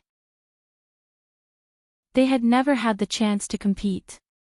But Brando calmed down after a short moment of shock. Brando knew that no matter what the characteristics were, there would always be some adventurous and wandering tribes. However, most of these descendants had more or less inherited the similarities in their bloodline. As for how much of their cultural heritage was left, only the heavens knew. There were actually quite a number of ancient descendants in Vaunt, but many of them did not even know their own origins. For example, if Brando had not seen the description of the rune dwarf, he would not have recognized the drunken dwarf. But just as he was thinking about it, Odom had already shakily brushed past him. Brendel turned around and saw the old dwarf parting the crowd and walking away, leaving only his back view. Brando thought for a while and did not immediately follow him. There was nothing to talk about with the drunken dwarf. Moreover, the dwarf seemed to be a worker here, so he would not disappear from the face of the earth anytime soon. His goal was to take control of the silver mine, and it would be much better to interact with the dwarf then. But even so, he still turned around and asked the middle-aged man. "Who is that?" "An old man, I think his name is Odom. He's been here for a while now." The middle-aged man did not know why the young noble was interested in the unkempt dwarf. "He's a miner in the mine." "What does he do?" "Overseer." "Have you heard of his specialty? For example, construction?" Brando asked further. The middle-aged man was stunned and shook his head. "I have not heard of him." "Oh, I thought the dwarves were all experts in construction." Brando laughed and purposely said so. That must be the mountain dwarves from the north, my guest. Brando nodded and put the matter aside. He then turned around and walked back to the table where the ladies were. When he approached, the Roman and Medicia were chatting about something, but they stopped at the same time and looked at the young lord. "What's wrong?" Yuta asked. "Nothing," Brando shook his head, "but I have asked around, and the situation is not good." "What happened?" Yuta's eyes flashed with a hint of worry. Other than Brando, she was the only one who cared about the success or failure of this matter. "We thought that the workers would go in and out of the mine every day, but I just heard that is not the case," Brando said in a low voice. "In fact, the workers are only in town for 1 day a week. Every Monday morning, they will return to the mine and will only leave after Saturday. The other party is very strict with the management of the workers. Yes, the chances of us fishing in troubled waters is small," Brando said. "What's the problem?" Scarlet asked, puzzled. 2 points. It is not difficult to take control of the mine. We just need to kill the intermediate gold-ranked swordsman. The remaining 100 or so people will not be enough. However, it is a little troublesome to do it quietly and not attract the attention of Lord Paulus. But me, my lord, and Princess Medicia, will there be any problem for the 3 of us to deal with the intermediate gold-ranked swordsman? The red-haired girl frowned and asked. "Of course not, but you should know how big the commotion caused by a fight between gold-ranked swordsmen is," Brando replied. "As long as one person knows that the mine is under attack, the news will spread like wildfire. In a few days, Lord Paulus will know more about this matter than we do. We can seal the news," Roman suggested. "Lord Paulus is not a fool. If there is no news from Shaftalan for a long time, he will be suspicious. The only thing we can do is to control this place and make it work as usual, and secretly send silver to Ferber." Brendel shook his head. Brando did not finish his sentence, but everyone knew what was going to happen next. The silver would be secretly sent to the mint and made into private coins. This was a secret that the local lords did not need to disclose. In fact, before they left, Brando had already asked the county to search for a secret mint that Groton might be hiding in a manor outside Abes. In fact, these were all things that could lead to the gallows, but as Brando often said, a death row criminal would not care if there was 1 or 2 nooses around his neck. Scarlet was startled for a moment, then slowly nodded in understanding. "Can't we lure him out? Or take action when he is outside? That human can't stay in the mine forever, right?" The Silver Fairy Princess suggested in a soft voice. "We can, but if he doesn't come out once a month, won't we have to wait here for a month?" Brando shook his head. "That's why we have to take the initiative and sneak into the mine to find out his movements. Besides, if we want to control the mine, our men will have to infiltrate it sooner or later." Medicia nodded in agreement. "Then what should we do, my lord?" Yuta asked softly. "Shoo, don't call me my lord here," Brando looked around and said, "Actually, I've not only heard bad news, but also 2 good news." This time, no one interrupted, as if they were waiting for him to continue. "The first news is that the adventurers in the vicinity might have secretly made a map of the mine. I think this news is very likely to be true. From what I know, adventurers often do this kind of thing." "Yes, young master," the mercenary leader saw Brando's gaze and hurriedly corrected herself. "Sometimes, the adventurers would even work together with the local bandits. The nobles usually turn a blind eye to this kind of thing since they won't do anything anyway." "And the second news?" Romaine asked curiously. "I heard that the adventurers here would occasionally work in the mines for a period of time. You should know that adventurers don't always have the means to support themselves." Yuta was startled when she heard the news. The nobles are willing to let these troublemakers into the mines. Why wouldn't they? The mines need labor. They're not allowed to bring weapons into the mines, and they're not allowed to leave with even a piece of ore. The mines are used to exchange ores for money and food. What can these adventurers do? Besides, this is Count Randner's territory. Other than us, who else would cause trouble? Brando asked in a low voice. Then can't we sneak in? Romaine's eyes lit up. You can't, but I can. There are others who can too. Brando shook his head. The mines don't take in women, or else the world will be in chaos. They looked at each other and saw the feasibility of the plan in each other's eyes. If they could sneak into the mines as workers, then it would be easy to find out the movements of the guards. But how should they do it? To be continued. If you want to know what will happen next, please go to www.chidien.com to read more chapters. Support the author, support the original reading. Chapter 282. The entrance to the mine was bustling with activity. Be it workers or adventurers, all of them entered the mine in an orderly manner under the watchful eyes of a group of cavalrymen. In order to speed up the process, the crowd formed 3 columns. Brando glanced at the map in his hand and silently memorized the terrain and markings on it. He then folded the parchment and kept it in his bosom. He raised his head and looked at the group in front of him. More than 20 mercenaries had successfully infiltrated the mine, and the cavalrymen patrolling the entrance were not very vigilant. This was probably because Schaflund had been peaceful for too long. Even if there were bandits harassing Tonajol, these outlaws rarely dared to enter the mine. On one hand, they were afraid of Count Randner's reputation, and on the other hand, the losses outweighed the gains. Brando's gaze landed on the lush forest.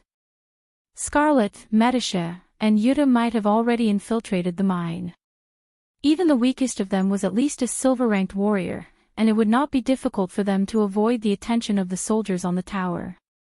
The Roman was left behind in Schaflund, and there were 2 holy angels protecting him.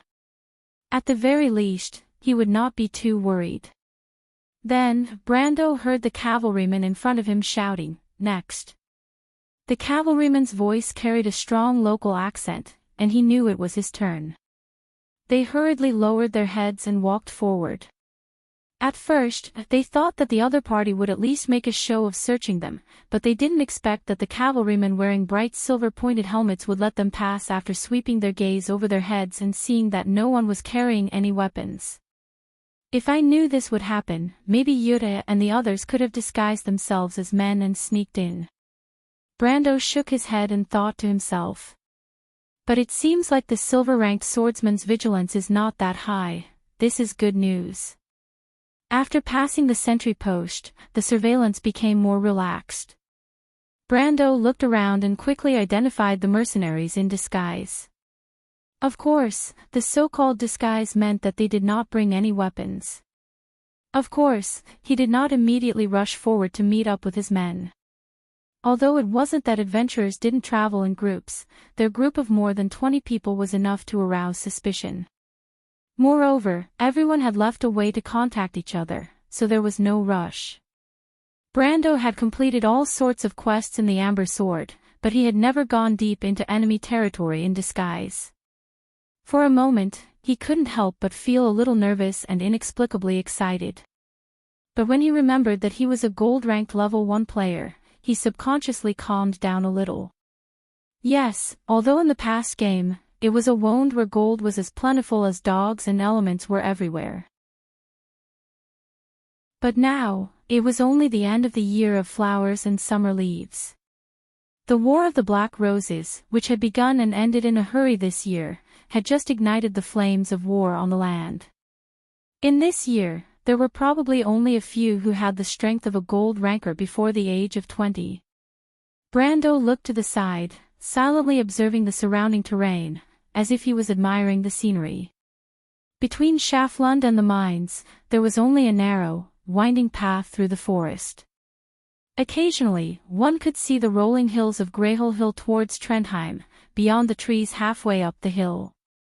It was as if a watercolor had been drawn out on a green canvas, and the trees were like mottled ink dots, sprinkled over the mountain range. It was very pleasing to the eye. He raised his hand again, and looked at the unfamiliar patterns growing on his palm. For a moment, he couldn't help but feel a little absent-minded.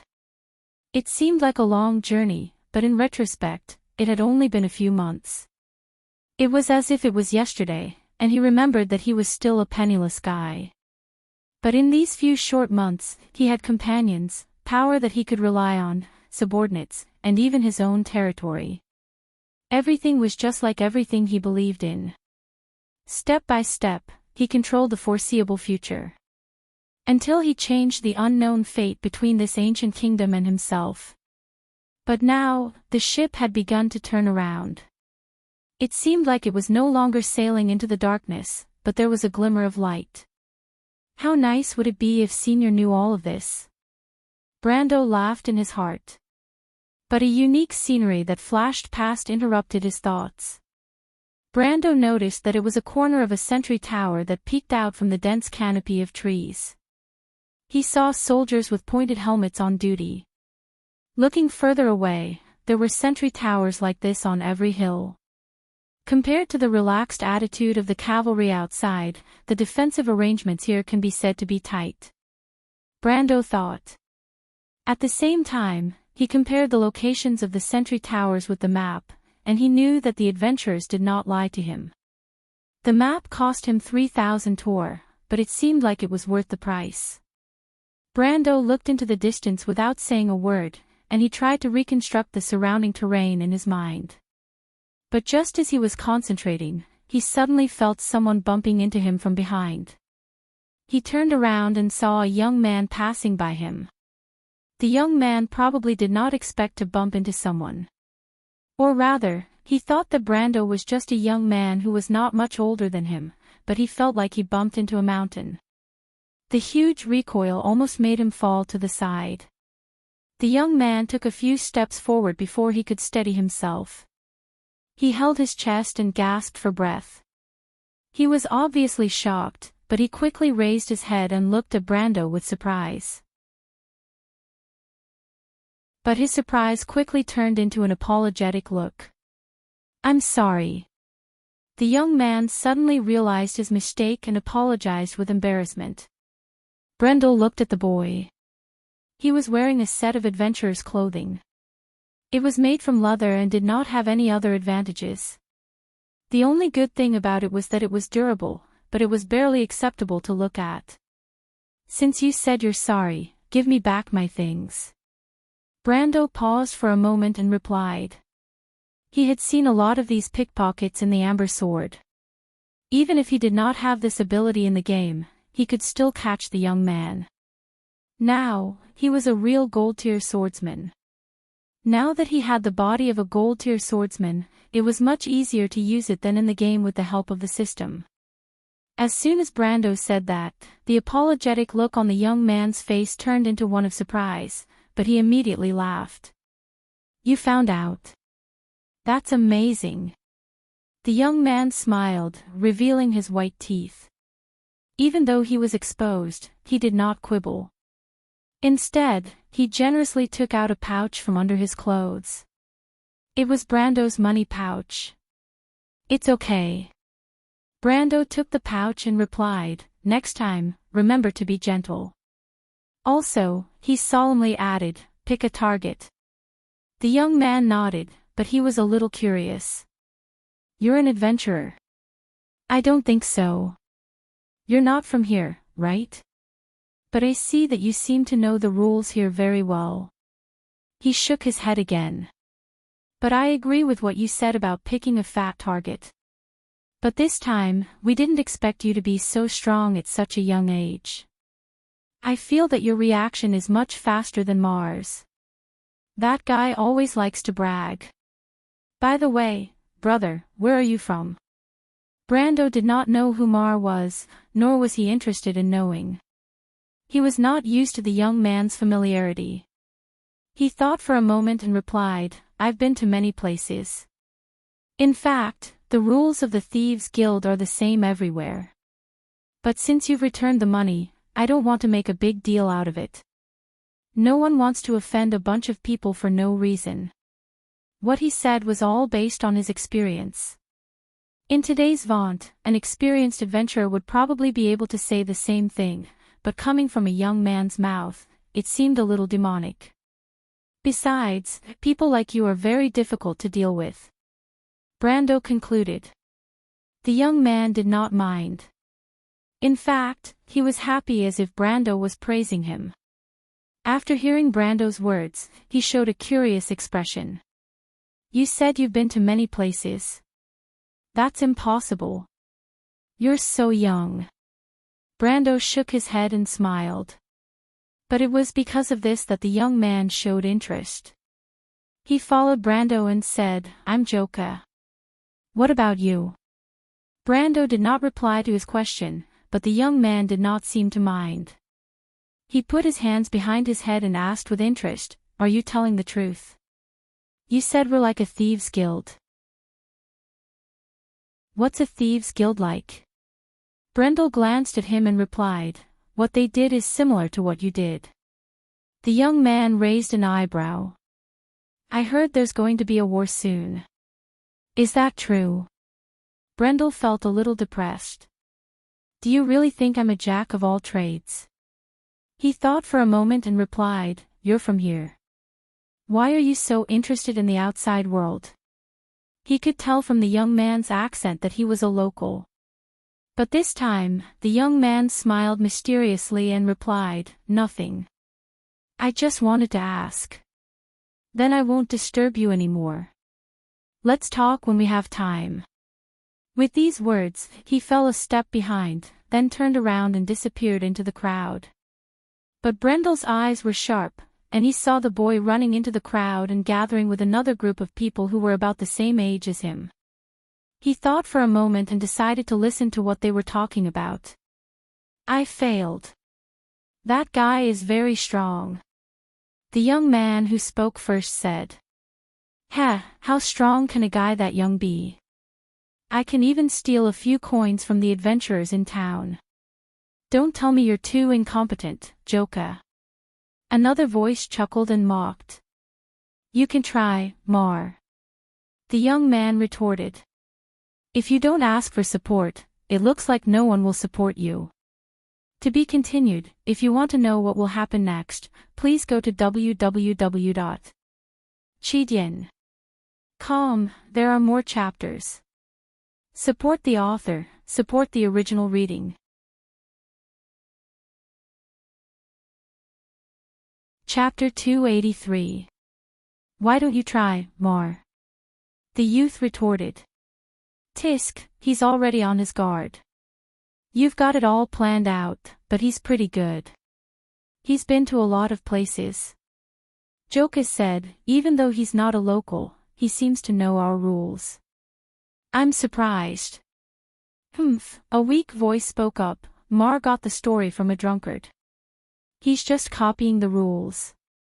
It'd be weird if he didn't know. Mar's face reddened. Cut the crap. Isn't that guy very knowledgeable? Why don't you sell those weird things to him? Maybe he'll like them. Even though he said, sell, his tone sounded like he was mocking Mar. I can't be bothered to deal with a vulgar person like you. You don't know what's good for you. That's enough. I told you not to cause trouble, a fourth voice spoke up. It was a girl's voice. Brando froze. A woman really came in disguise. He couldn't help but curse at the riders outside before he continued to listen. We met that man at the trout in the forest yesterday. He was with a few women, and he didn't look like an adventurer. The girl's voice continued. I saw him ordering the most expensive wine at Old John's. He didn't look like he was short of money. He must be up to no good here. Brando frowned and cursed his bad luck.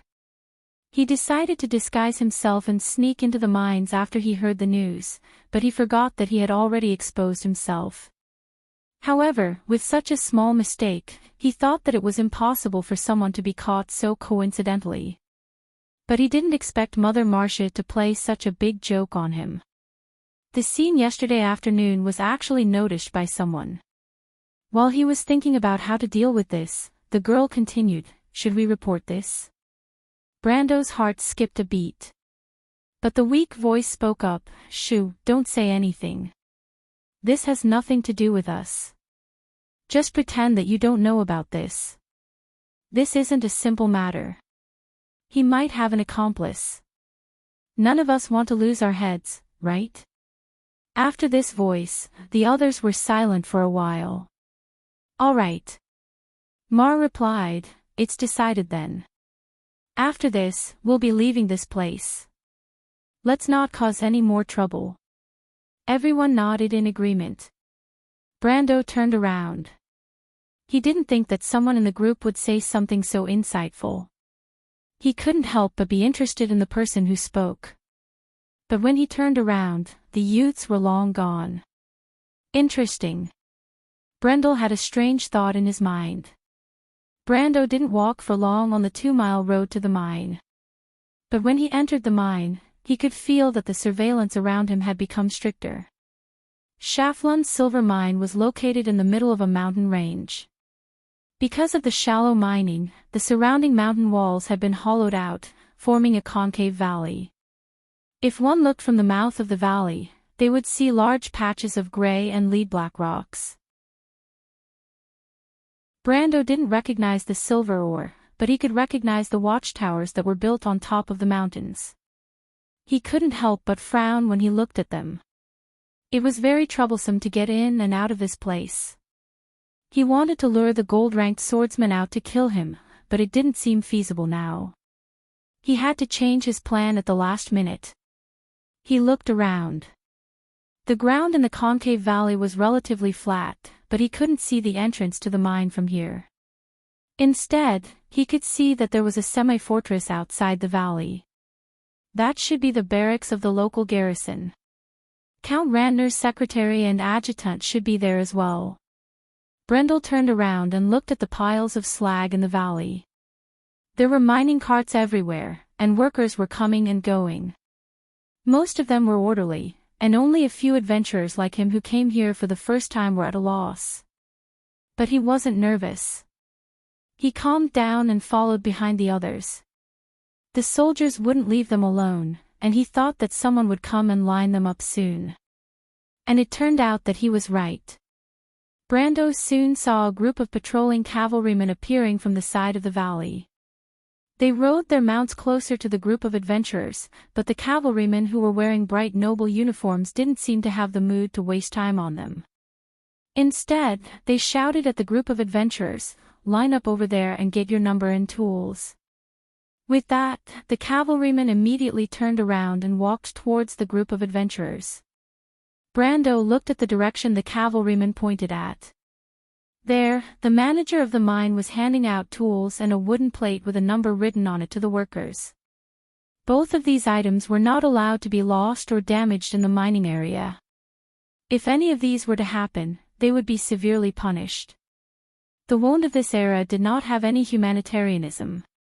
Here, as long as there was a legitimate or not legitimate reason, it was not a big deal to be beaten to death. Even the secretary of the mine had the right to order a person to be hanged as long as he suspected that someone had stolen the count's ores. But Brando didn't care about that. He was only concerned about which camp he would be assigned to. The workers naturally lived in the valley for the next 6 days. Thus, no matter how stingy the mine officials were, they had no choice but to build a crude camp for the workers. Naturally, the main building of the camp was a thatched hut. It was filled with all sorts of unbearable smells for a modern person. If not for the fact that Brando's body was much stronger than that of an ordinary person after entering the Golden Realm, he was worried that he would faint from the stench when he entered the dimly lit hut. His worry quickly became a reality. He frowned as he stood in front of the crumbling hut. He compared the number in his hand with the location of the hut. But in the end, he was disappointed. It was here. Brando's nose twitched. He was still a few feet away from the hut, but he could already smell the nauseating stench. At that moment, he suddenly felt that Jutta, Scarlet, and Metashow were wise not to come. And of course, he had made the most foolish choice. He hesitated for a moment and could not help but look back. There were a total of 4 such camps in the valley. He had secretly noticed that most of the mercenaries were scattered. But he believed that this would not be a problem for the experienced warriors. Another piece of good news was that there were 3 people who were assigned to the same camp as him. He had already found some markings outside the huts. But no matter if it was good news or bad news, it could not solve the current problem. Brando frowned in distress. In the end, he hesitated and walked towards the dark hut. His expression was as if he was walking towards the execution ground. Of course, before entering the hut, he waved his hand and an invisible wind rolled up a few pebbles and formed a triangle at the door. After he had mastered the White Raven swordsmanship, he could now use it freely. Brando thought that this would be a very useful swordsmanship. If he had the time, he could go to Erwin's palace and learn the advanced parts of it. But this idea was a little unrealistic. After all, Erwin's secret swordsmanship was not something that could be easily leaked out. Princess Griffin must be proficient in this swordsmanship as well. But what conditions would she be willing to teach it to him was a problem. With this thought in mind, he entered the hut. Even though he tried his best to control himself, he could not help but cover his nose with his hand. The hut was quiet for a moment. Then he heard a voice that was almost inaudible. "Tisk, spoiled nobleman." This sentence was almost silent. If it was heard by a normal person, it would have been inaudible. But Brando heard it clearly. He raised his head and saw the people in the hut. Then he was stunned. This was too much of a coincidence. The people in the hut were none other than the youths he met before. He first saw the youth named Joka. He was smiling awkwardly as he sat on a straw mat opposite him. Then there was the youth named Mar beside him. He seemed to be the oldest among them and also the most muscular one. He was taller than Joka by a head and was almost the same height as Brando. Brando immediately knew that this youth was the one who spoke earlier. He saw the youth's hand under his clothes and guessed that there was a dagger or short sword under his clothes. Brando could not help but curse at the patrolling knights outside. "You have some guts, but you don't know what's good for you." That was his first impression of the youth. Then he looked to the other side. Sitting on the straw mat was a youth who seemed to be stunted. Because of his thin limbs, his head seemed to be bigger than a normal person's. But the youth's gaze surprised Brando.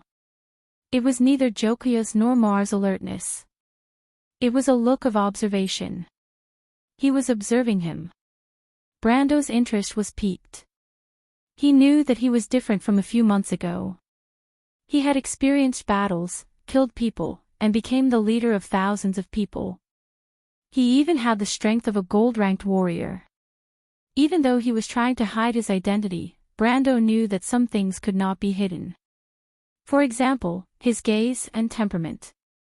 In fact, there were very few people who could look him in the eye, but this youth was able to calmly observe him. Brando also observed the youth carefully. He noticed that there was a gray backpack beside the youth's straw mat, but he did not know what was inside. Finally, he looked up and saw the girl who was dressed as a boy. She was also a little skinny and did not look very pretty. She was just a little delicate with a few freckles on her face. Even though the room was dark, it was as bright as day in his eyes, and he could see everything clearly. Other than these few people, there were actually 3 other youths in the room. They seemed to be in the same group.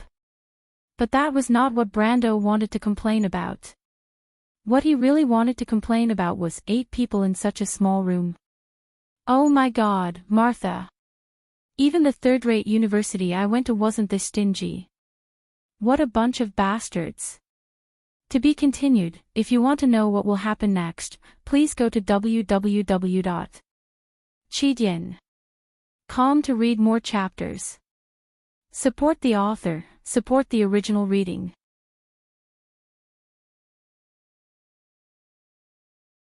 Chapter 284. After Brando arrived, the room became silent. However, Brando did not care. He walked into the shed and sat down on the only empty straw mat. Everyone's eyes followed his movements and focused on him, especially the boy named Mar. He was almost frowning as he stared at him without moving an inch. Brando could not help but shake his head.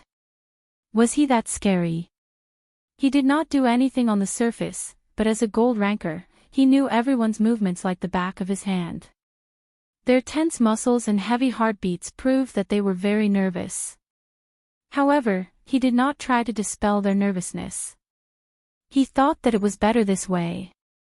Although these guys would not reveal his secret for the time being, who would know?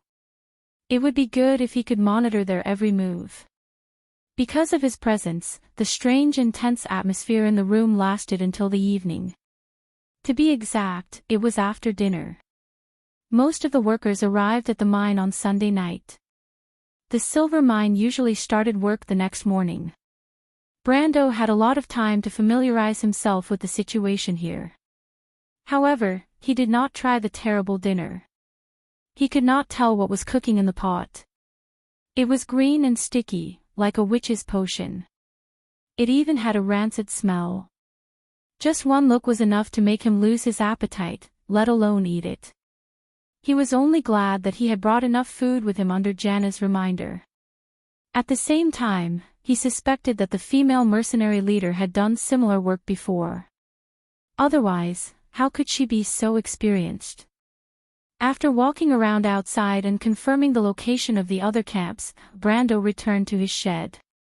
But this time, as soon as he entered the house, he saw the malnourished boy sitting in the room. He did not seem to have gone out with the others. Brando looked to the side and found that the girl was accompanying the young man. He was stunned. "You don't eat." Brando thought that the young man was being ostracized by the others. After all, this kind of thing often happened in such groups. It was not rare. However, the young man shook his head. "I don't eat dinner." The young man did not seem to be afraid of him. He answered calmly. "Not eating dinner." Brando was stunned. Fasting. He immediately thought that this was a follower of the Silver Lily sect. In his impression, only those poor ascetics would have such a strange habit. The monks of the Silver Lily did not have dinner because they wanted to remember the days when Herrick, the Flame King, was on the Great Plains. It was the most difficult period of the human race in the Dark Ages. They wandered the wilderness to escape the pursuit of the Myurnas. Countless people died of starvation on this road. The boy nodded at Brando's question. The Silver Lily sect was a small sect under the Holy Cathedral of Fire.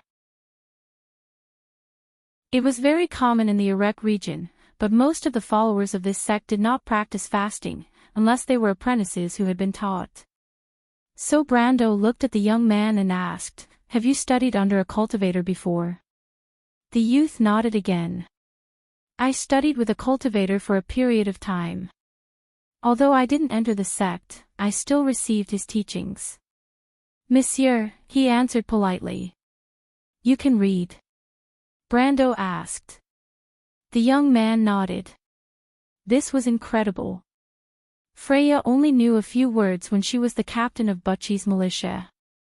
This was because she was lucky enough to meet Martin, who was the captain of Butchie's garrison. Martin was very famous in the game. In fact, he was different from the ordinary Erewhon soldiers because he was not only literate, but also very knowledgeable. From this point of view, Brando's grandfather was also the same. However, Brando knew that his ancestors were at least rich. His father was a miller, so it was normal for the family to have passed down education. The Roman was only literate because of his aunt. It was a joke that the descendants of witches could not read. As for the rest of the people, most of them were illiterate. In this world, there were not many people who could read. Brando sat down and asked with interest, "If that's the case, why are you still here?" Although the Church of the Silver Lily is poor, it is still an official sect recognized by the Holy Cathedral of Fire.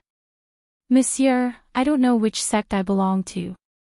The cultivator who taught me has already passed away. The young man replied. Brando suddenly understood. So that was the case. The young man probably did not receive any formal teachings, so he could only be considered as an ordinary believer. His interest in this small episode only lasted for a moment. His mind quickly returned to the operation. After the previous investigation, Brando had a preliminary understanding of the general situation in the mine. However, this made him feel more and more troubled. As far as he knew, the swordsman, who was their biggest threat in this operation, rarely appeared in the mine. Most of the time, he would stay in the barracks. Of course, it was impossible for them to sneak into the barracks and kill him. It was easy to sneak in, but to kill him and not be discovered was a bit of a fantasy. Brando could not think of a comprehensive plan at the moment. Fortunately, he had made up his mind to stay here for a week. He could only wait and see if he could find an opportunity during this week. However, as he was thinking about this, he heard the young man coughing. He turned around and saw that the young man was coughing badly with the help of the young woman. The young man probably noticed his gaze and looked up apologetically. He smiled and replied, "It's an old illness, monsieur. If you feel uncomfortable, you can sit further away." Brando did not mind. His constitution was now close to 100. Although he was not immune to all diseases, at least traditional diseases could not affect him.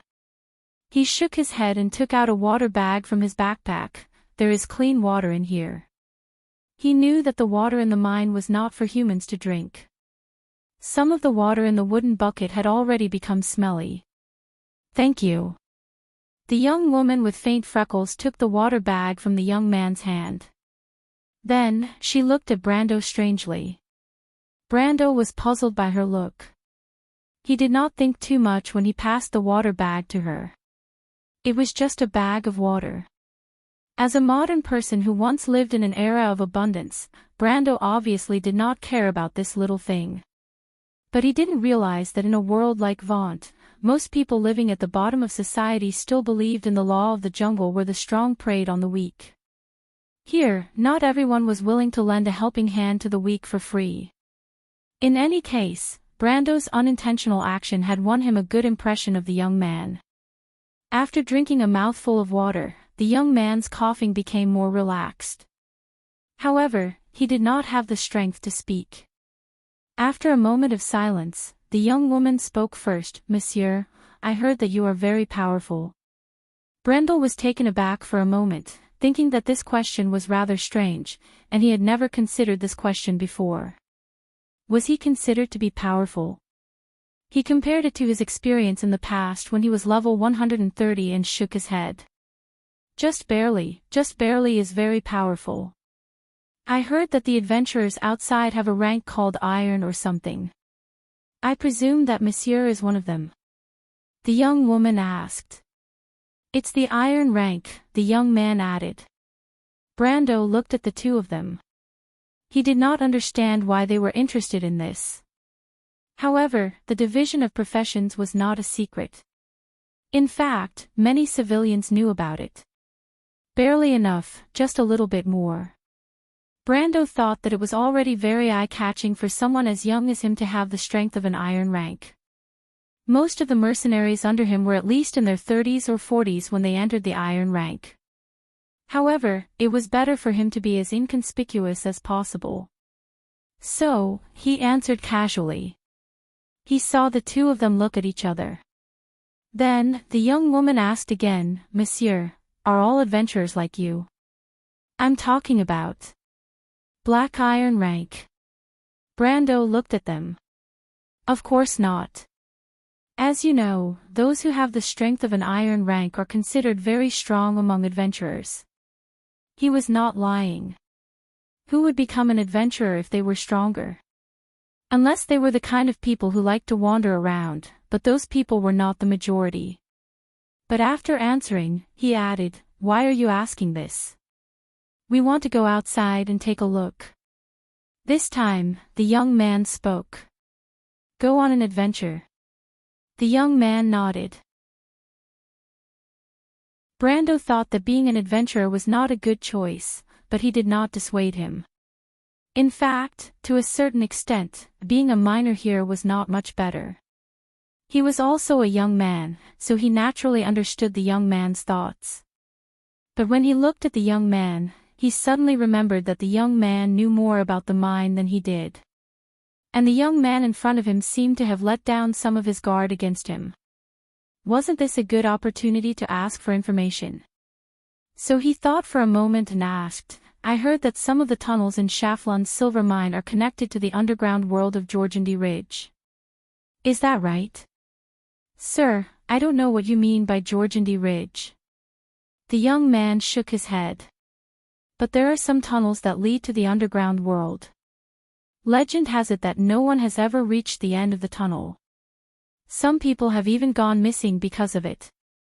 Brando thought that Tajiv's information was indeed correct. He suddenly had a vague idea in his mind. That sounds interesting. Are there any legends related to it? The young man exchanged glances with the girl beside him, but this small movement did not escape Brando's eyes. In fact, they already knew that Brando came here with ulterior motives, and now it seemed that he came for the strange legends in the mines. This was indeed fitting of an adventurer. Of course. The young man nodded slowly. Do you want to hear it, sir? Of course. Brando replied, if you tell me the details, I can give you a reward. He probably sensed that the other party had misunderstood and was happy to keep the misunderstanding going. P.S. I forgot the time when I was drawing today, so I uploaded a hand-drawn drawing of Freya to the public. If you like it, you can go and take a look. If you want to know what will happen next, please go to www.chidien.com. There are more chapters. Support the author, support the original reading.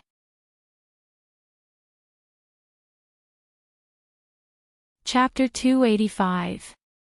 Translator, Endless Fantasy Translation Editor. Endless Fantasy Translation. Early morning on Mount Greyhar was lit by a faint line of light purple and blue in the sky.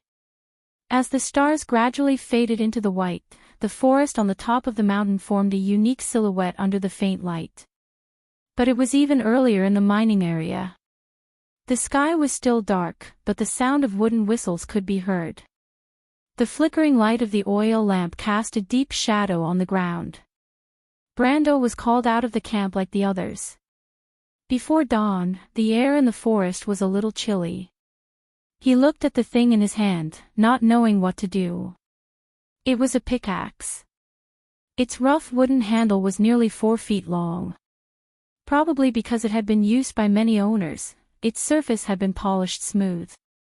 There was not a single protruding burr, and the dark gray tip of the pickaxe was a little blunt. But that was not the point. What made him sigh was that he never thought that he would be a miner again. Most people who had experienced the prehistoric era of online games would often have a sense of familiarity with mining in the muddled memories of that era. Brando was no exception. He had also been a miner in the game for a long time. He had worked day and night in the dark mines, mining, selecting ores, and then selling the high-quality ores on the market. It was boring to think about now, but at that time, it was a source of endless fun and motivation. Because he watched the money he earned to equip his character step by step and become stronger, he was filled with a sense of spiritual satisfaction. Although this was just an achievement in the virtual world. Brando weighed the pickaxe and could not help but laugh at himself for a moment. But he looked up and carefully identified the figures in the crowd in the distance. He quickly found the presence of Yuta, Scarlet, and Metasha among a few familiar figures. They had obviously seen the marks he left in the forest at night and had now disguised themselves as miners and blended in with the workers. They wore headscarves, which was not uncommon among the mountain villagers, but their dirty clothes were bought by Brando from the teenagers. They had a lot of connections in the area, so it was very convenient for him. However, the biggest reward he got was the information he got from Cohen. It was the rumor that the Shaflun mine was connected to the underground world. When he heard Cohen's words, he had a vague idea in his mind, and after some time, he finally connected this idea to his plan. As for whether his plan would succeed or not, it would depend on the situation today. Even Brando did not expect the opportunity to come so quickly. While he was thinking about it, he felt someone elbow him from behind. He turned around and saw Joka. It turned out that Joka saw him in a daze and came over to remind him. Be careful. Once you get the tools, you'll be whipped if you're late, Joka whispered as he walked past him. The first thing he did was to check if his money pouch was still on him. When he turned around, he saw the frail youth nodding at him from afar. It was obvious that the youth had sent Joka over to remind him. After spending a short time with him yesterday, the teenagers were not as wary of him as before, but Cohen was willing to help him out of gratitude. Brando felt that Cohen did not want to owe him a favor or have anything to do with him. This was within his expectations, but he did not expect Cohen to have such a high status in the group. He thought for a moment and quickly caught up with Joka. Where should I go? Joka already knew that Brando was only here as a pretense, so he was not surprised by his question. Since you don't know, just follow us. I know where there are more mines. Thank you.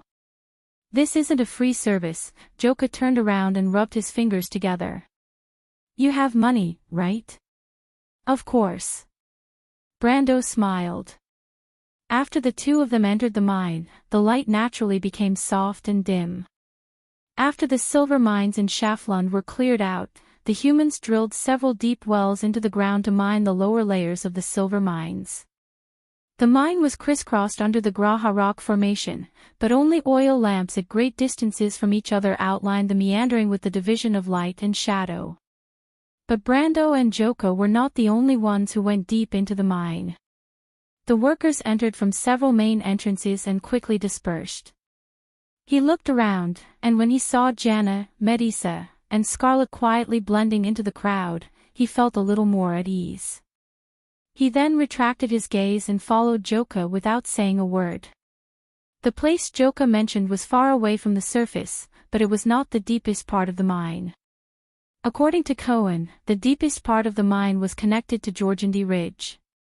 But Brando thought that it might be connected to the top layer of Georgandy Ridge, which was the so-called Big Hive. The paths there extended in all directions, and it was difficult to find the way out if one got lost. It was also one of the biggest barriers between Georgandy Ridge and the surface world. Not to mention that the Big Hive was also a place of danger. It was the habitat of many monsters, and it was not a peaceful place. But most of the mining areas were concentrated in the middle and upper levels. The two of them used a simple elevator to go deeper into the mine, and it took them about 10 minutes to reach the area where they were working. But as soon as they entered the underground, what happened next shocked Joka. The youth originally thought that Brendel would not be used to the low and oppressive environment in the mine, but in fact he was prepared to slow down his pace so that Brendel could keep up. The underground tunnel was not as spacious as the upper levels, and if he was not careful, he would hit his head and bleed. But the reality was completely different from what he had imagined. Brendel was like a fish in water when he came here. The young man walked forward as if he was walking on flat ground, and he was even more skilled than Joka himself. There were even some techniques that Joka had never seen before. The young man was stunned. How was this a novice? In his opinion, an old miner who had worked in this industry for decades was nothing more than this. In the end, Joka didn't even know how he managed to keep up with them.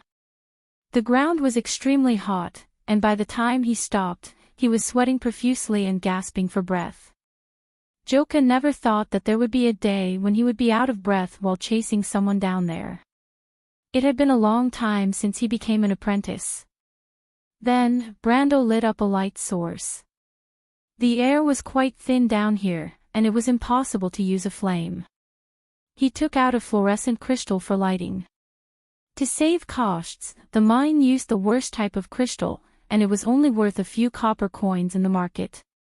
The crystal's light was so dim that it could be described as terrible, even weaker than a weak candle flame, but the light gray halo still carved out the uneven shadows of the surrounding stone walls.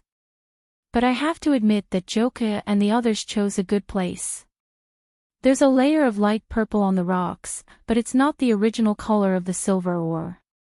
Maybe there's some kind of magic in the rocks. This was not uncommon, as there were often all kinds of magic-associated ores in Vaughn's veins. With Brando's rich experience, there should be a rich vein of ore behind the rocks. The quality of the ore should be good, and there might even be some valuable ores. As an old miner with more than 10 years of experience, Brando did not doubt his judgment. At this time, he heard a series of footsteps coming from behind. He turned around and saw Cohen and Mar. Cohen and Mar were shocked when they saw them. "Joka, you're so fast."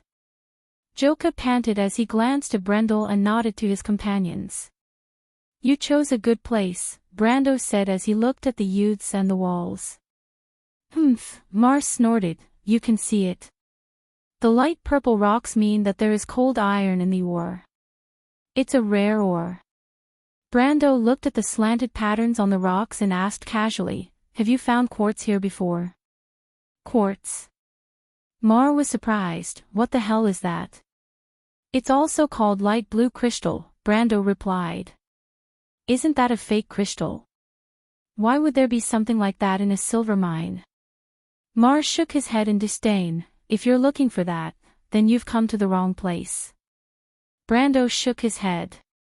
Diagonal quartz was not a type of quartz. It was a type of minuscule mana ore that could produce moonlight effect. Therefore, it could also be considered as a type of moonstone. This type of ore was widely found in various large mineral veins. Although the inferior diagonal quartz was worthless, the best type of diagonal quartz was called magic eye gem. It was usually used as the most important part of the magic ring to store mana.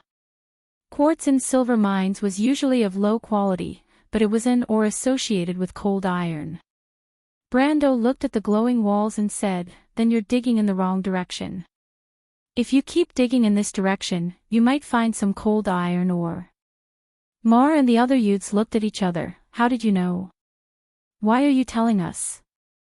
If it was before yesterday, they wouldn't have believed Brando. But things were different now. Brando didn't seem to have any reason to lie to them. Brendel was not lying to them. He was just speaking from his experience as an experienced miner. "Then how do we dig?" This time, it was the girl behind Cohen who asked. Author's note: what a tragedy. I accidentally wrote the Flame King's name as something else. Just ignore it. Ha ha ha. I'll be more careful next time. Also, please support me. I seem to have contracted a disease where I will die if no one supports me. Looking at the tickets, subscriptions, and favorites that aren't increasing, I feel a little weak.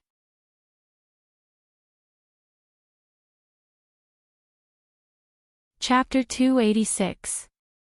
Frost iron ore was an extremely valuable mineral. According to the game, once a metal weapon was mixed with frost iron, it would increase the damage to monsters by the same ratio. A pure frost iron longsword was twice as powerful as a normal longsword to a monster.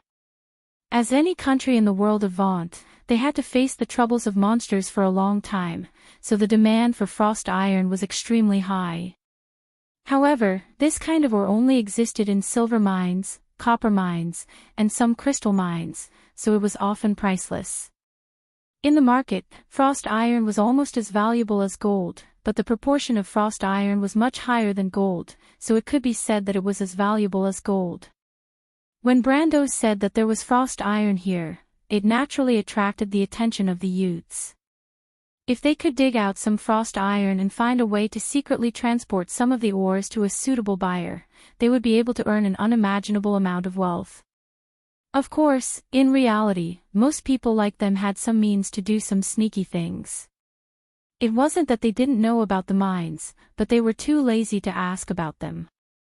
After listening to the girl's question, Brando looked at them and thought that it was a good idea to use some small favors to buy their hearts. After all, he might need their help. He pointed at the slanted lines on the wall and said, "Dig along these lines, but I can't guarantee that we will be able to dig it out, but there will definitely be a rich mine behind." Cohen nodded, and under his signal, Mar picked up a pickaxe and dug in that direction. Then, the others followed suit. Brando had no intention of digging. Instead, he turned around and looked at the other end of the tunnel. The dark tunnel stretched to the end of the light. "Where does it lead to?" He turned around and asked. "There's another layer below," Cohen replied. He didn't work because of his body, but it seemed that the others didn't mind. Brando even saw someone give a portion of the ores they dug out to the weak youth. But that layer has been abandoned. Brando, of course, knew why the lower layer was abandoned. Last night, the young man had said that it was because when they were mining, they had dug through the tunnel between the beehive and the beehive, causing the monsters to swarm out. After that, it was not easy to drive the monsters back, but since then, no one dared to go to the lower layer of the mine. After hearing Cohen's words, he looked over there and walked straight into the depths of the tunnel. "Wait," Cohen stopped him. "Sir, it's best if you wait a while." Brando stopped. "Why?" "The supervisor will come to check in a while. You'd better wait for him to leave before you go." The young man replied. "When is he coming?" 15 minutes, sometimes half an hour." Brando frowned. "Will he come again?" "Yes, the supervisor will come every few hours, but it's hard to say exactly when." A few hours seems to be enough, Brando thought. He nodded. "Thank you." At the same time, he thought that this was the benefit of buying people's loyalty. He picked up the pickaxe and knocked on the wall twice. Under the power of his gold-ranked strength, the rocks fell down like a landslide. But what really surprised Joka and Mar was that the youth's movements were extremely skillful. The pickaxe went straight into the veins without any deviation. A layer of low-quality silver ore slid down to Brando's feet. He fiddled with it. At first, he was a little interested, but after a while, he just sat there and listened to the clanking of the pickaxe. Mar and the others dug quickly. The light purple wall was soon peeled away, revealing a layer of gray rock behind. Brando gestured for them to stop. He then had Joka throw a small piece of the rock over to him.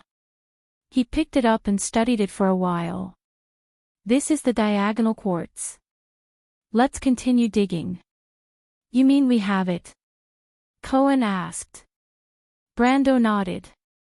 The youth's faces revealed faint expressions of excitement. They wanted to go to the outside world together, so naturally, they would need a large sum of money. And right now, it seemed like an opportunity to make a fortune. The speed of the pickaxes became faster, and the clanking sounds were incessant. Brendel watched as the youths threw away the unwanted rocks one by one, and some of them rolled to his feet. But when he looked at them, he found that the quality of the quartz was getting better and better. Brando paused.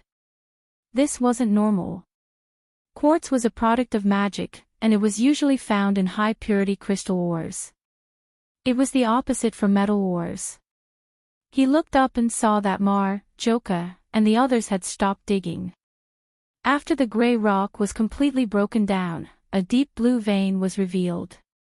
It was frost steel. However, what made them stop was not the frost steel, but the glowing crystals within the frost steel. Magic eye gems. There were 17 of them, and each one was the size of a thumb.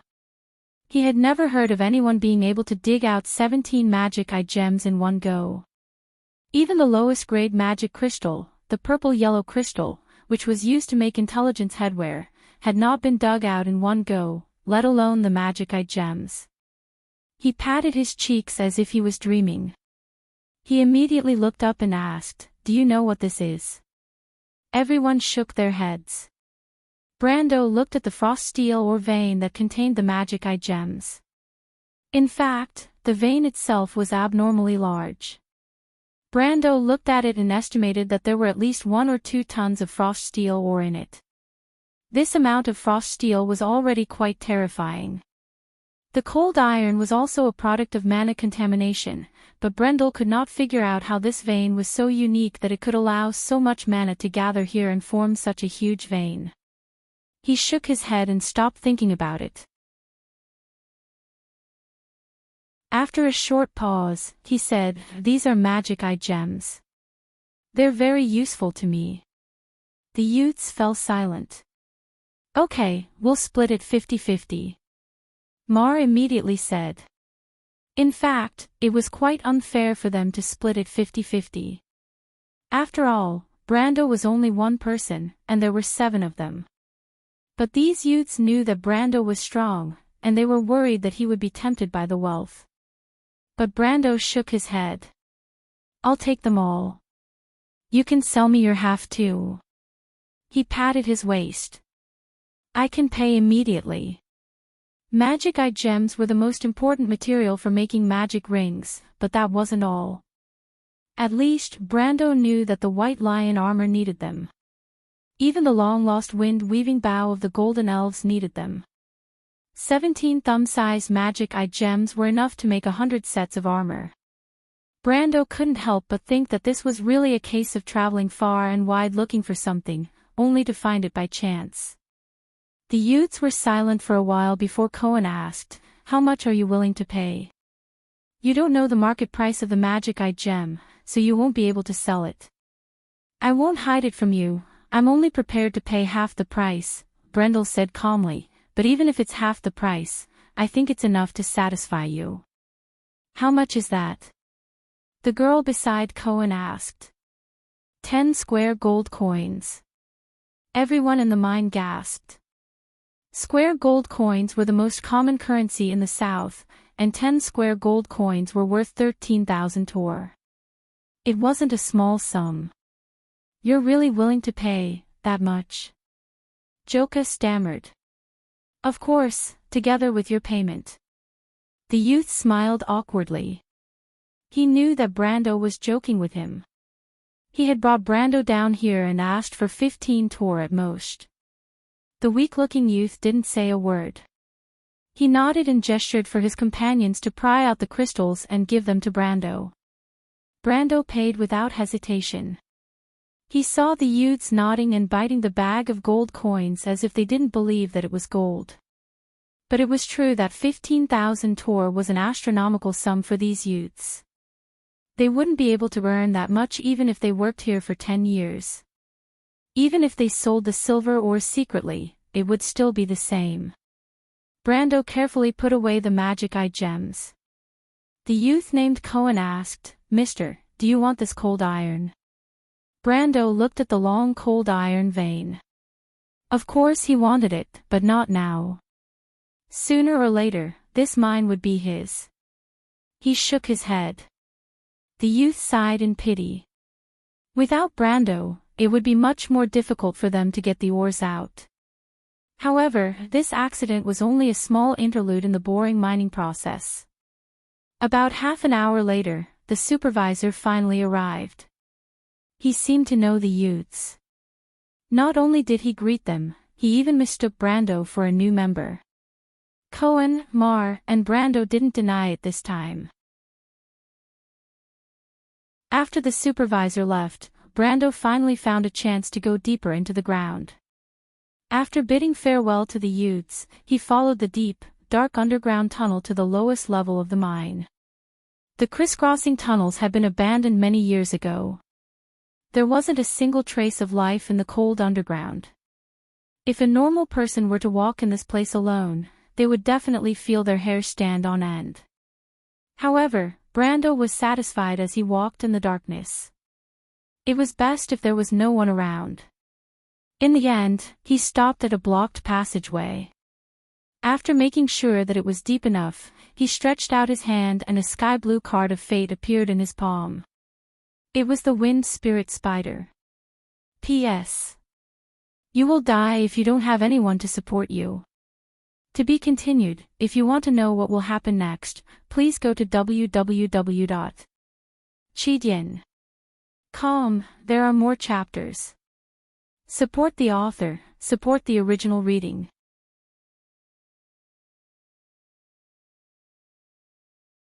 Chapter 287. Who the hell is that guy? After Brando left, the youths began to whisper among themselves. Mar was the first to speak.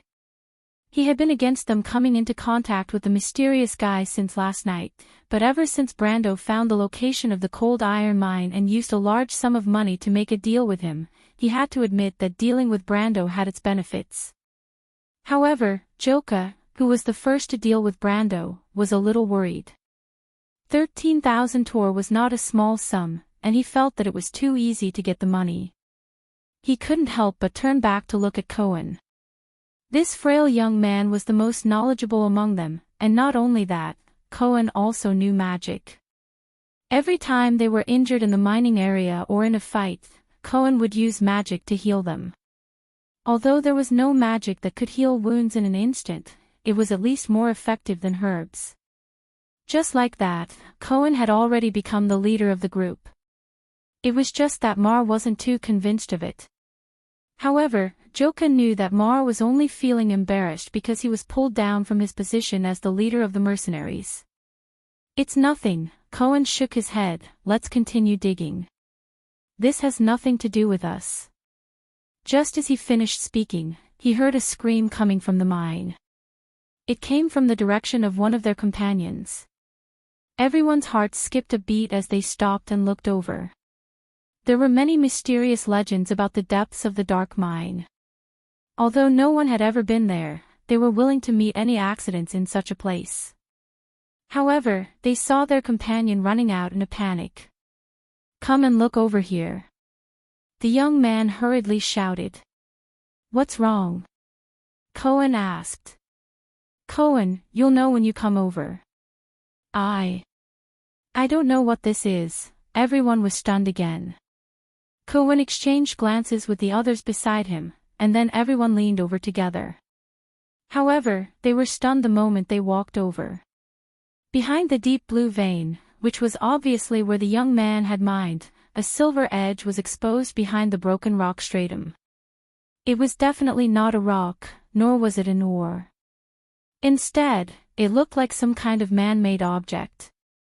The youth said anxiously, look at this. He picked up the pickaxe and showed it to the others. They saw that the tip of the pickaxe had been neatly shaved off, and the cut was as smooth as a mirror. You made this? Cohen frowned. He did not know what it was either. The youth nodded. That's a sword. It's so sharp. Mar immediately said, I've heard that there are residents of the underworld below us. That must be their weapon. Mar, why would a weapon from the underworld come here? Someone else had a different opinion. It's possible. Didn't the monsters come up here before? Mar, you idiot. That's because the workers dug a tunnel. This time, even Joka couldn't take it anymore, but there wasn't any passage before we started digging, not to mention that the sword was buried in the rock. At the very least, he agreed with Mar about the sword.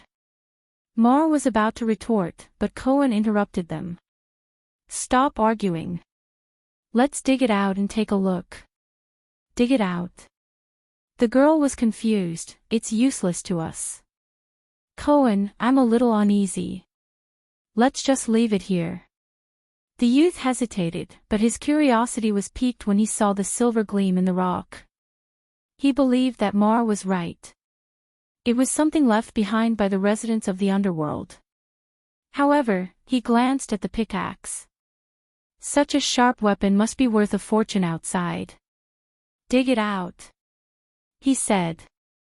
Everyone nodded. The youth's exuberant curiosity eventually overcame their fear of the unknown. However, when Cohen, Mar, and Joka began to dig out the strange weapon that was buried deep underground, there was a huge commotion in the mining area. A terrifying rumor spread among the miners that a monster had been discovered in the lower levels of the mine. The rumor was so real that the supervisors had no choice but to send a group of soldiers to investigate. However, they never returned. In less than half an hour, a written report was placed on Perkins's desk. For the first time, the energetic young man in his 30s, according to Vaughn's calculations, of course, felt that things were getting a little tricky. Perkins was able to come to this mine to work for Count Randner partly because he was valued by the latter, but it was also because of his connections with various parties, especially Countess Randner. As a nephew of Countess Randner's family, he hitched a ride to this mine and waited for his term to end before joining the Count's team of advisors. Perkins knew that this mine was highly valued by Count Randner, and anyone who could successfully gain the latter's trust would eventually become one of the Count's most trusted retainers. This was why he was filled with enthusiasm for this mission, and it could even be said that he came to this place full of pride. Everything seemed to be in order until this morning. The report woke him up from his daydream. The report stated that a giant spider was seen in the lower levels of the mine. Normal spiders would not grow to the size of a human's head, so it must be a monster. Perkins immediately broke out in cold sweat. He knew what happened in the mine more than a decade ago, and if the workers were to dig through the tunnel to Georgandy Ridge again, he could not imagine how serious the situation would be. The young man immediately felt that he could not relax.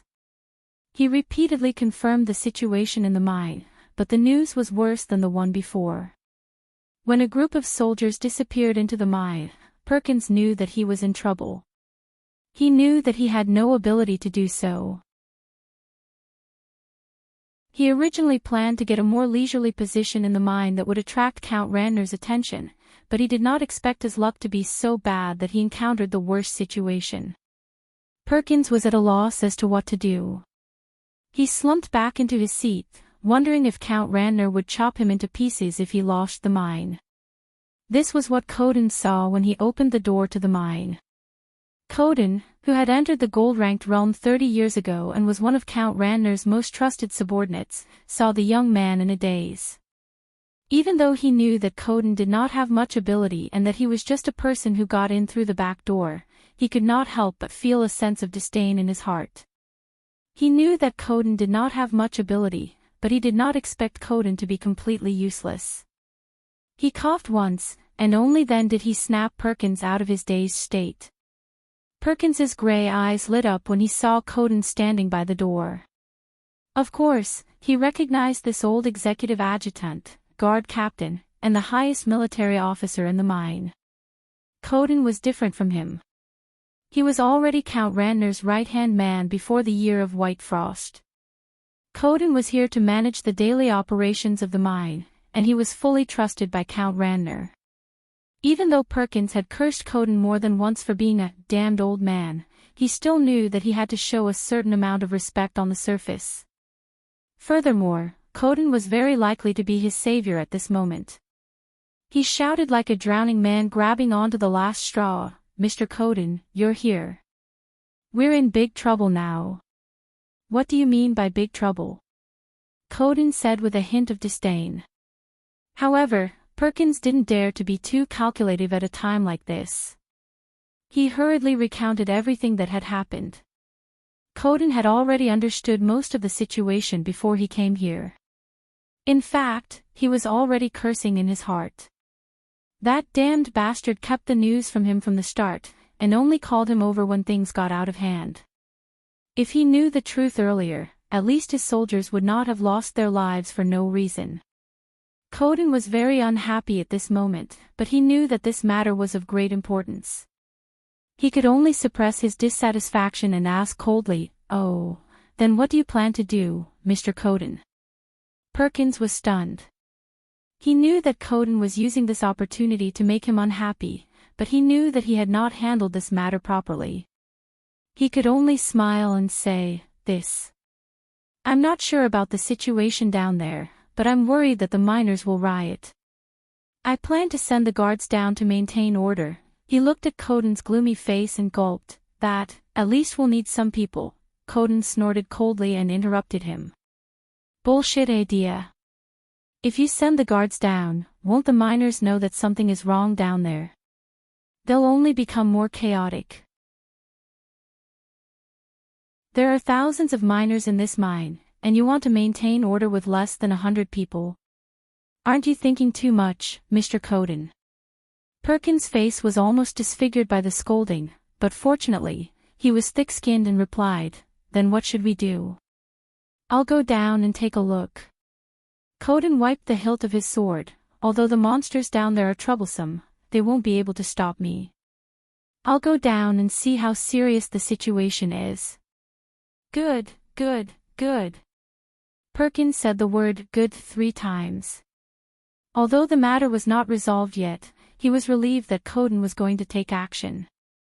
If you want to know what will happen next, please go to www.cheatyin.com. There are more chapters. Support the author. Support the original reading.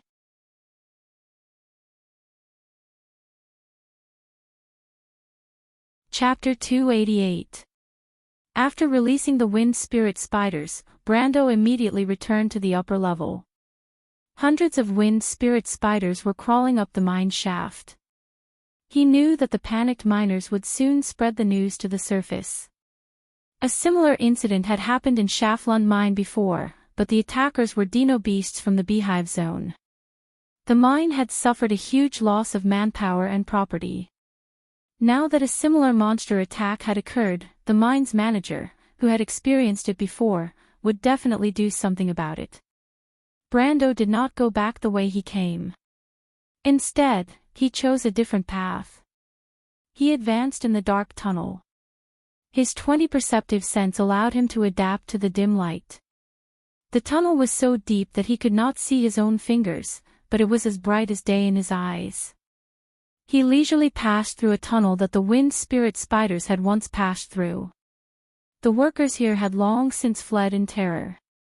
The surroundings were empty, and there was not a single sound to be heard. Brando came to the elevator and activated the Magitech. The simple elevator slowly rose and brought him to the upper level.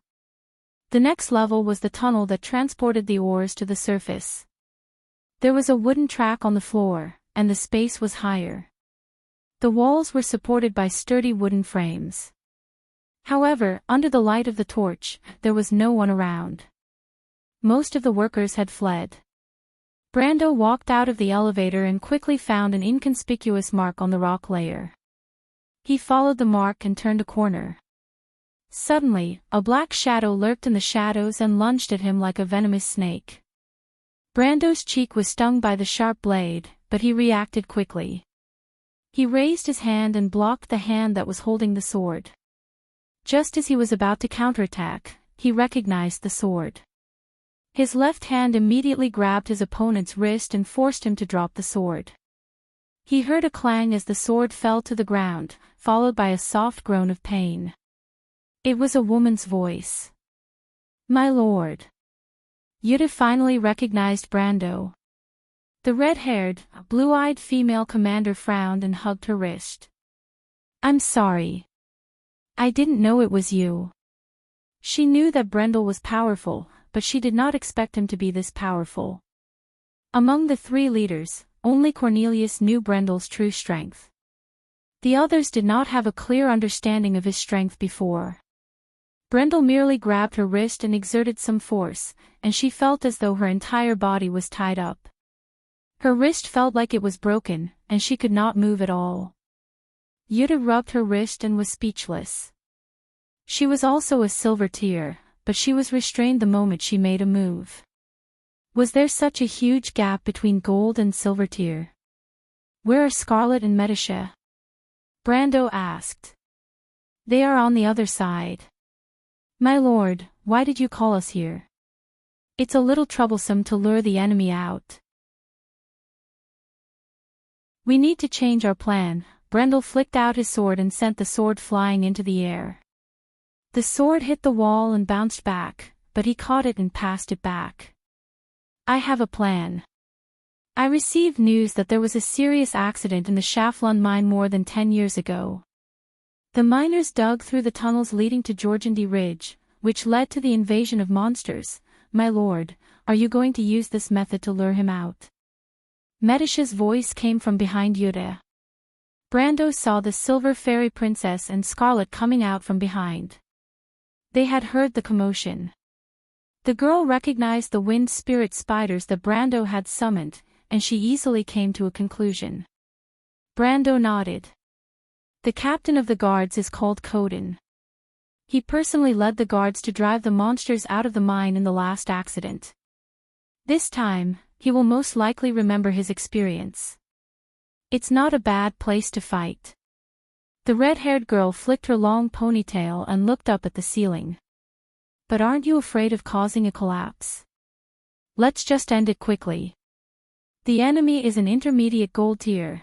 It is a little tricky. Brendel furrowed his brows. His opponent was not a greenhorn, but a gold-ranked swordsman with plenty of experience, but I don't have a better idea at the moment. The three of them suddenly stopped talking. They heard footsteps coming from the other side of the mine. The footsteps were messy but not panicked. It must be the guards patrolling the mine. However, only Brando, who had the highest level among the four of them, heard the faint sound of footsteps. Although the level of an elementalist did not increase Brando's strength, it greatly improved his perception. Although Brando's absolute strength was only a lower gold tier, his perception was actually higher than Coden's. At the very least, he was above the intermediate gold tier. He immediately put his index finger to his lips and made a shushing gesture. He warned Medicia and Scarlet with his eyes that the big fish was approaching. Although Yuta did not know what was going on, she knew what was going on when she saw the serious expressions on their faces. Coden did not enter the mine alone. He said that he would go alone, but it was just an excuse. The mine was huge and complex, and the master swordsman would not be able to take care of it alone. He brought a small group of 10 people with him. However, the strange thing was that the spiders mentioned in the report seemed to have disappeared the moment he entered the mine. He and his men patrolled the first and second floor, but they did not find any of the monsters in the rumors. Coden could not help but feel suspicious. He almost thought that someone was deliberately spreading the rumor, but the group of soldiers that went missing reminded him that there was something wrong. When Coden reached the third level, he discovered that the tunnels were empty. The miners had long since escaped upwards, leaving the place in a silent and desolate world. For the first time, the master swordsman sensed that something was wrong. They followed the wooden tracks and searched. The Schaflund silver mine was so complicated that the soldiers had to check the map as they walked. But at that moment, Coden heard a sound. It seemed like someone was talking in front of him. He did not dare to confirm it, so he immediately ordered his men to spread out and move forward cautiously. But when he found out the source of the sound, he and his men were stunned. There was a woman there. To be exact, it was a little girl with silver hair and silver eyes. Not only that, but she also had pointy ears. The soldiers could only recognize that she was an elf, but Coden was a knight. Not only did he learn etiquette in a noble family, but he also read books about geography and history. The old man recognized her at a glance. She was the legendary Silver Elf. He rubbed his eyes and almost thought that he was presbyopic or that he had seen a ghost. The Silver Elves had disappeared hundreds of years ago, and any books that mentioned them would use the word legend in front of them. But now, this legend was standing right in front of him.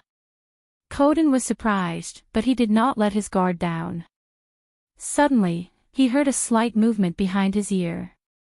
He immediately turned around and saw 2 people behind him. One of them was a young man wearing a gray-white leather armor, and there were 5 or 6 long swords hanging from his waist. Coden was stunned when he saw the young man. Why does he have so many swords? What kind of school does he belong to? But Coden immediately saw a young mercenary girl with a halberd following behind the young man. The old swordsman suddenly realized that he was no longer in the mood to care about the Silver Elves. Instead, he connected the dots and realized that these people were here for him. But he did not ask any nonsense like, "Who are you?" He raised his eyebrows and asked, "How much money did Jera give you?" Brando was stunned. "Then who are they?" Scarlet asked in confusion. "Humph," Coden drew his sword. "If they are not sent by my old enemy, then they must be the Count's enemies. But it's all the same, come and die." Under his command, the soldiers unsheathed their swords. Even though Coden's hair was white, he still looked majestic and awe-inspiring. It was as if he had lost his courage in the past. Count Randner had 13 knights that he trusted the most. Among them, Baldron and Sean were the strongest, but Coden was the only one who had participated in the 10 Years' War. He was also one of the top 5 knights in terms of strength.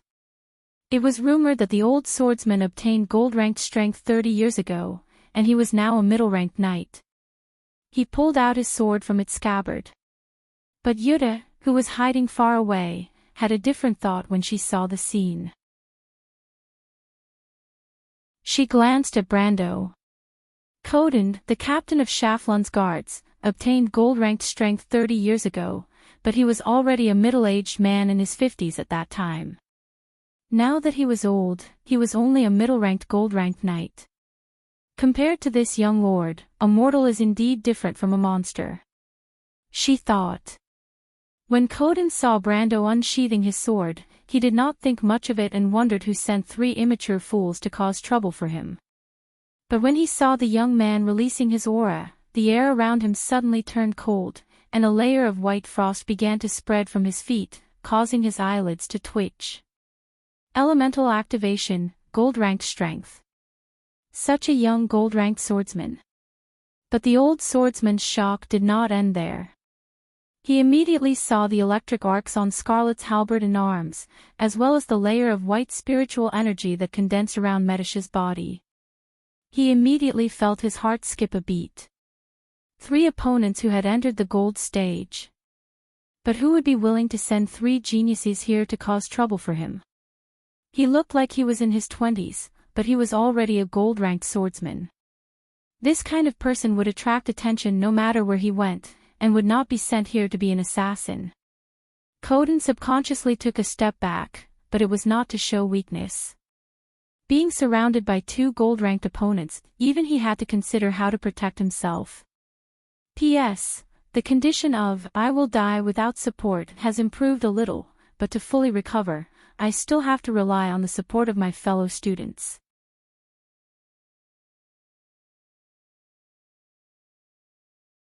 Chapter 289. The first to attack was Brando.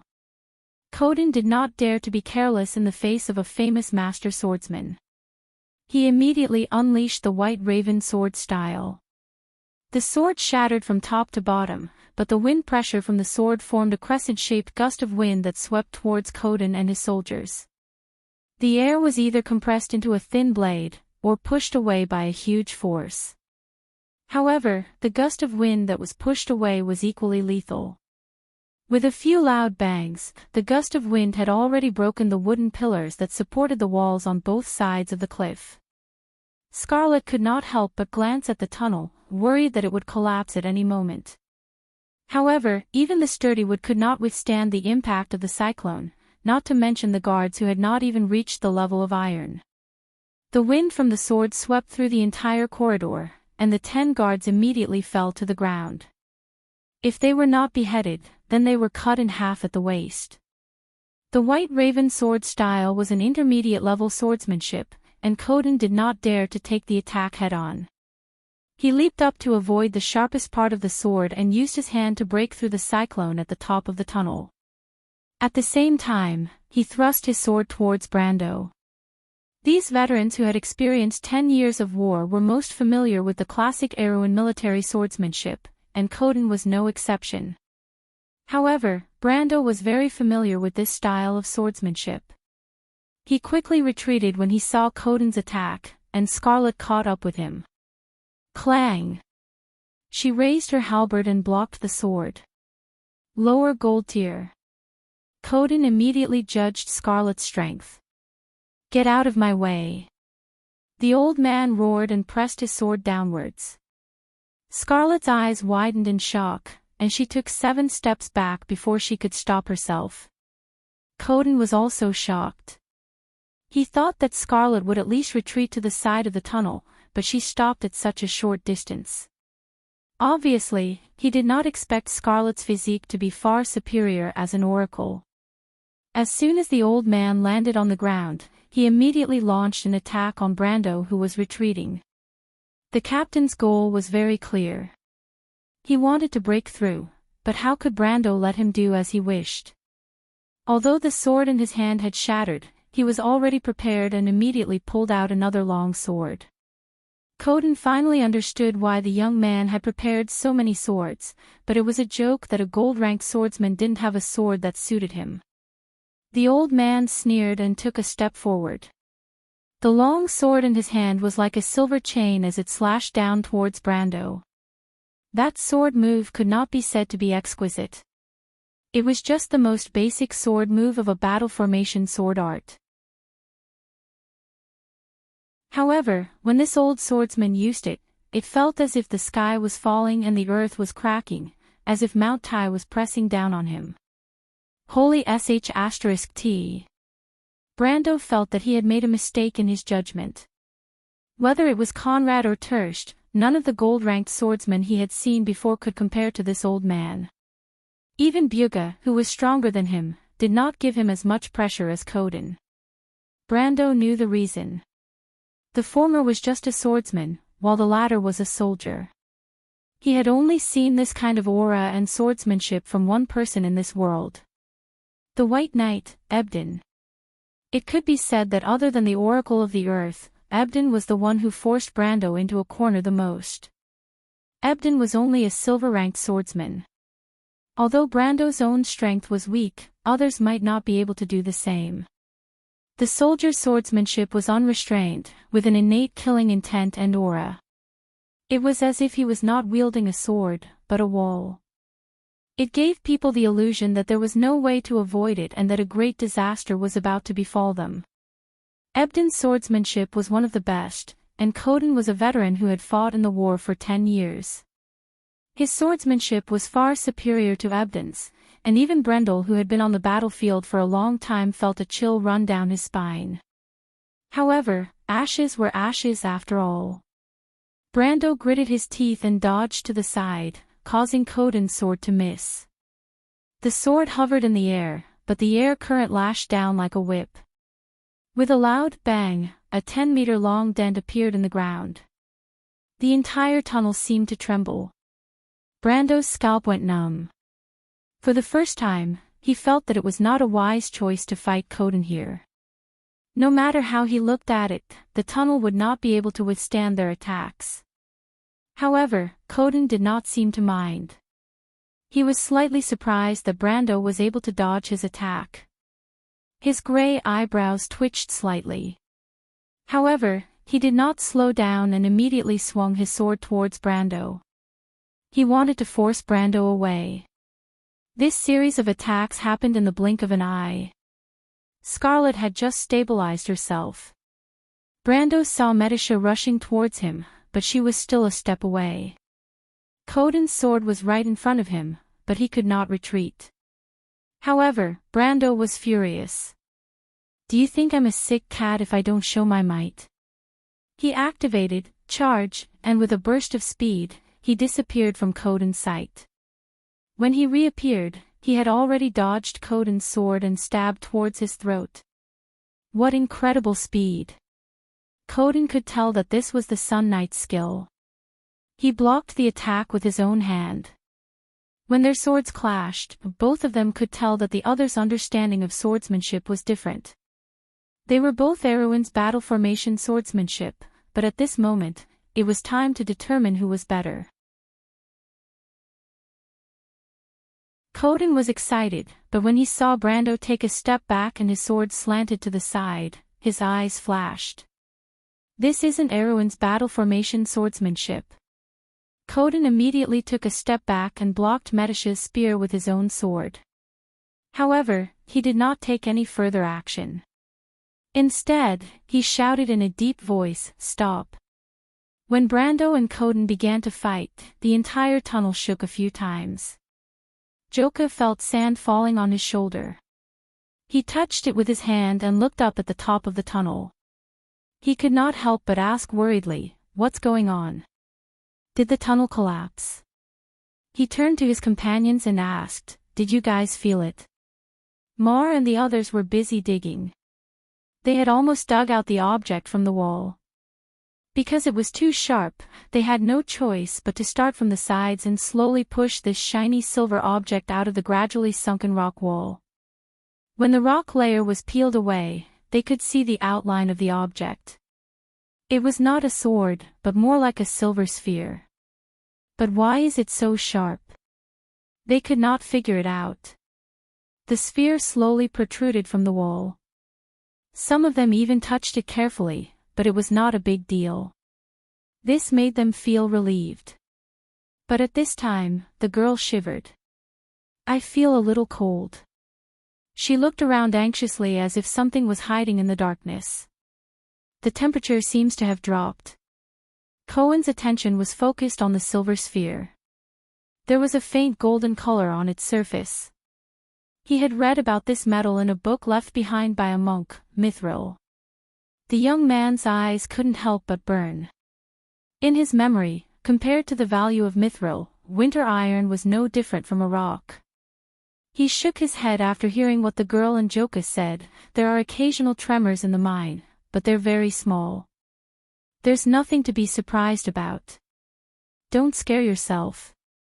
Then he turned around and said, "You know what, we're rich now." He smiled. "Now we don't have to go out and make a living. We can live the life we want." However, before he could finish his sentence, Mars suddenly exclaimed in surprise. Everyone turned to look at him. After Mars swung his pickaxe down, a large chunk of the rock wall suddenly fell off, revealing a layer of smooth black rock behind. Everyone couldn't help but be stunned. They thought that the blue cold iron or vein was at least 1 to 1/2 meter deep, but they didn't expect there to be such a thing behind it. "This isn't natural," someone suddenly shouted. "Look, there are words on it." Everyone looked over, and sure enough, they saw a row of densely packed words written on the black rock wall. However, it seemed that because of the passage of time, the words had already become blurred. No one could see what was written on it. Cohen slowly walked over and touched it. It was cold to the touch. He turned his hand over and saw a patch of black on it. "It's rushed," he said. "This is iron." "What is it?" someone asked. The other youths looked at each other. Cohen did not know how to answer. He had some knowledge, but it was limited. This strange excavation made him feel a little nervous, but there was also a faint excitement. Even in the young man's confused state of mind, he could roughly guess that he had dug up something incredible. "Come, let's continue digging. We'll dig it out." Mar was a man of action. "Wait, you know what it is," Joka said in annoyance. He had been worried since the beginning. "Plus, it's so big. You won't be able to bring it out even if you dig it out." The last sentence moved Mar. He stopped and looked at Cohen with a questioning gaze. "Let's dig out the silver ball first." Cohen checked the iron wall and found nothing. He lost interest and decided to get the actual benefits first. But this time, as soon as he finished speaking, the entire tunnel shook. This time, it was different from before. It was as if the entire tunnel was shaking violently. All the youths were shaken to the ground at the first moment. "Look, that thing is glowing," a voice suddenly shouted amidst the screams. To be continued. If you want to know what will happen next, please go to www.chidian.com to read more chapters. Support the author, support the original reading.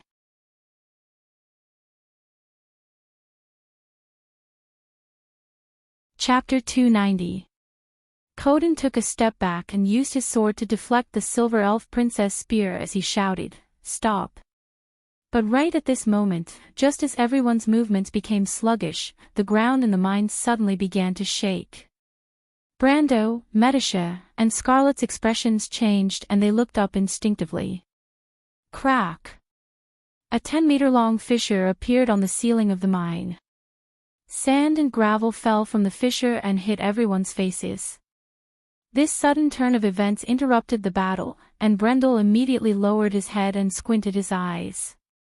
He turned around and shouted for Scarlet behind him to quickly retreat. He knew something was wrong, but the mine was more fragile than he thought. Brendel naturally concluded that this was the result of several gold-ranked forces fighting below, but he had a vague feeling that something was wrong. Their battle with Coden had only just begun. Logically speaking, it shouldn't have caused such a huge commotion. But he didn't have time to think about it. As he retreated, Scarlet suddenly shouted from the other side, "My lord, be careful," but before she could finish her sentence, Schaflun's mind began to tremble for the second time. Huge rocks finally broke free from the mountain's shackles and crashed down. The light in the mine suddenly became chaotic and dim.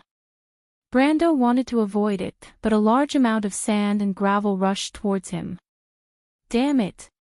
That was his last thought before everything turned dark. The terrifying tremors from the underground even reached the surface. The young noble clerk who was restraining the workers in the mine lost his balance and fell down.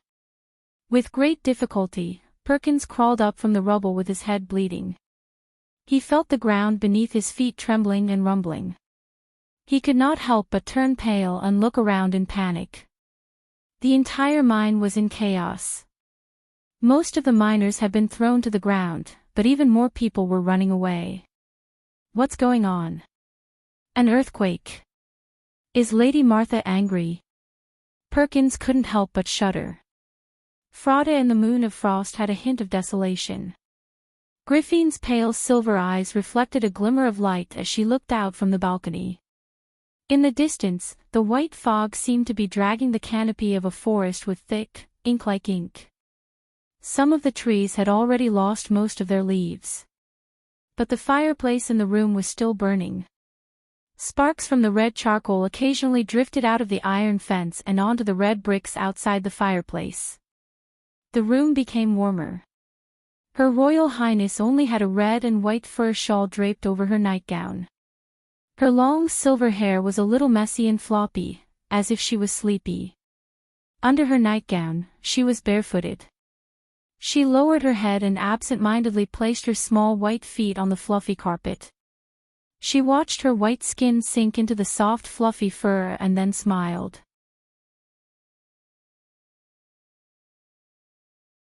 Of course, Auberbeck couldn't see what was going on under the table.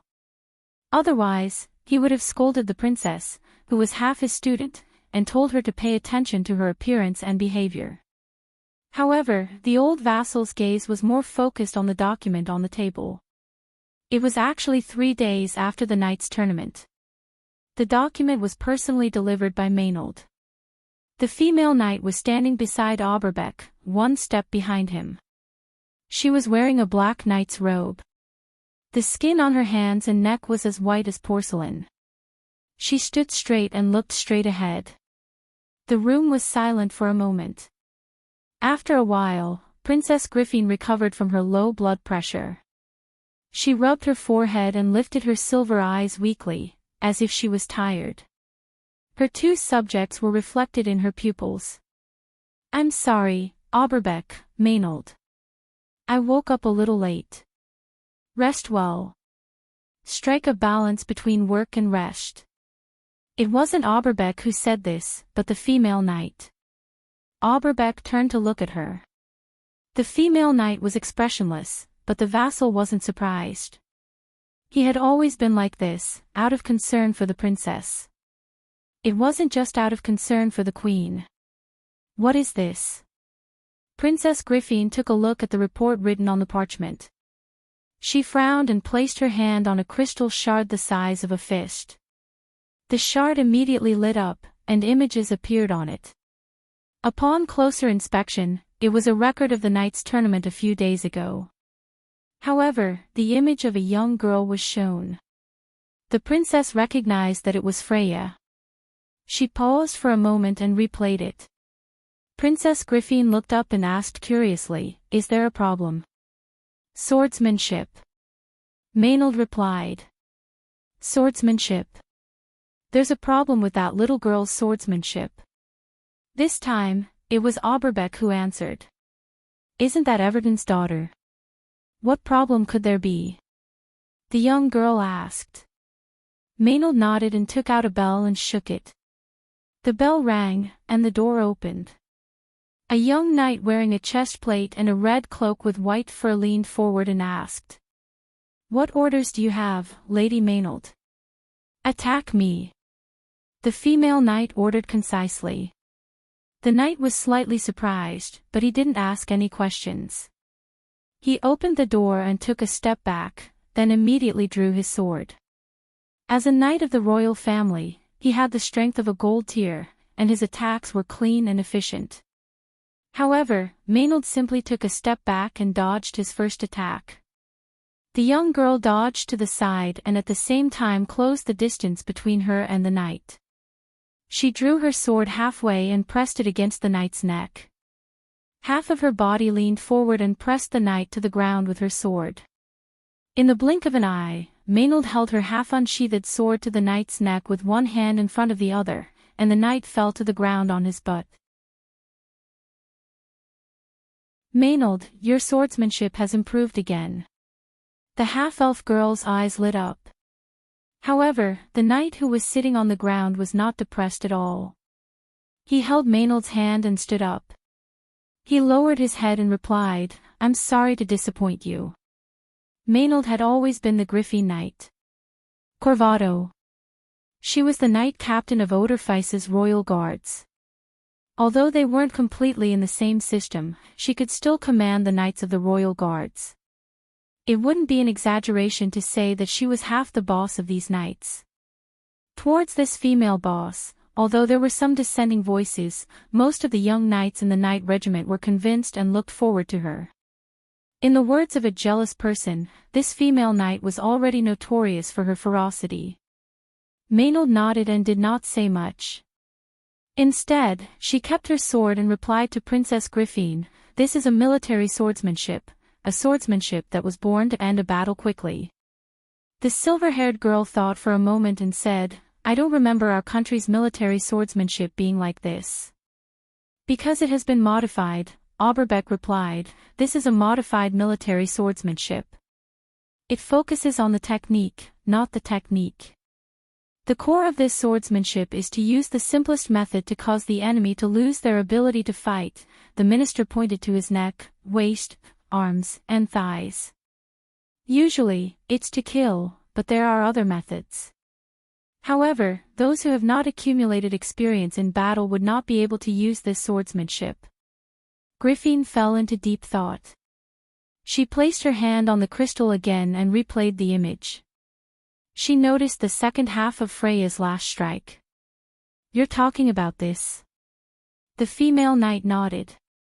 "After Miss Maynard told me about this, I observed it carefully."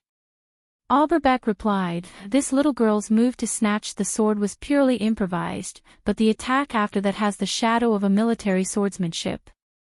The half-fairy princess frowned, but immediately relaxed and revealed a look of interest. "You said that this swordsmanship requires a long period of experience in battle, but she did not have such experience. She used to be a militia in Bucci and participated in the war with Madara, but it was only for a few days." "Yes. But there is another possibility." Auberbeck lowered his head and replied, "She is a veteran." "You mean someone taught her?" "That Martin?" Griffin asked. "No, I sent someone to investigate this old guard captain. He is very capable and experienced the November War, but he is just an ordinary veteran." "Yes, his other disciple did not know this swordsmanship either." Griffin nodded. She was referring to Breton. But there was another possibility, and that was that Freya was a genius, and did not need a long period of time to comprehend her own understanding of swordsmanship.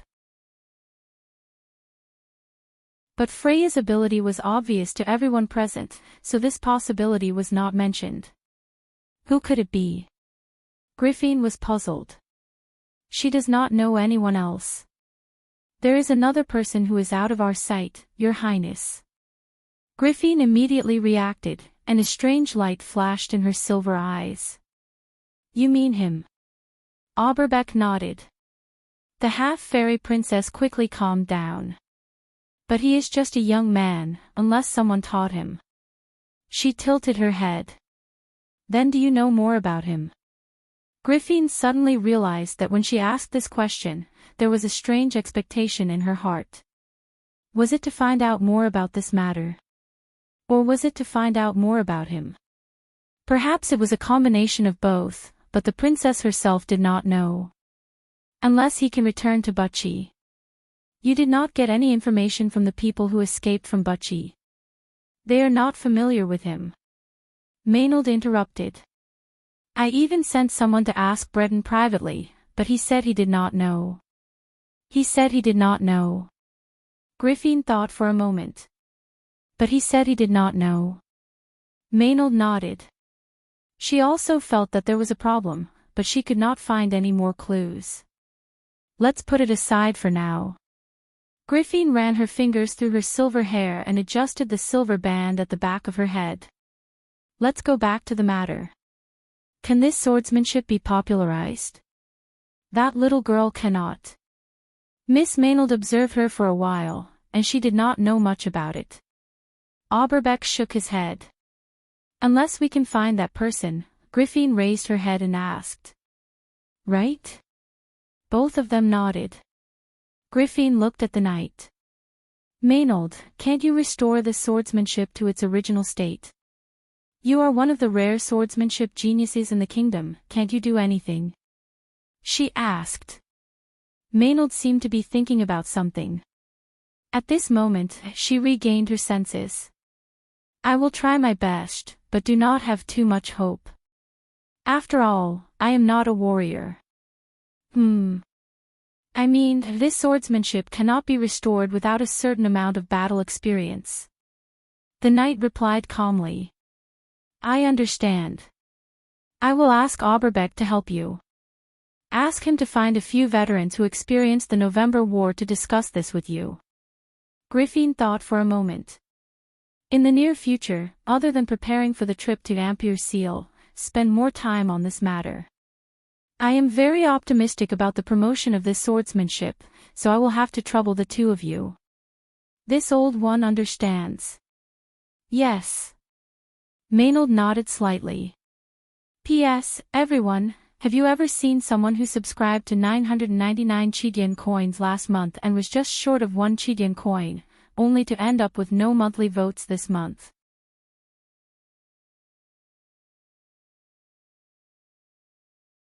Chapter 291. The sound of water dripping came from the darkness. Brando's eyelids twitched, and he finally woke up from the pitch-black environment. He felt that his surroundings were silent, as if he had returned to the beginning of the world. After groaning, his consciousness gradually became clearer, and he subconsciously opened his status panel to take a look. When the faint green light screen appeared out of nowhere in the darkness, Brando finally felt a little more at ease.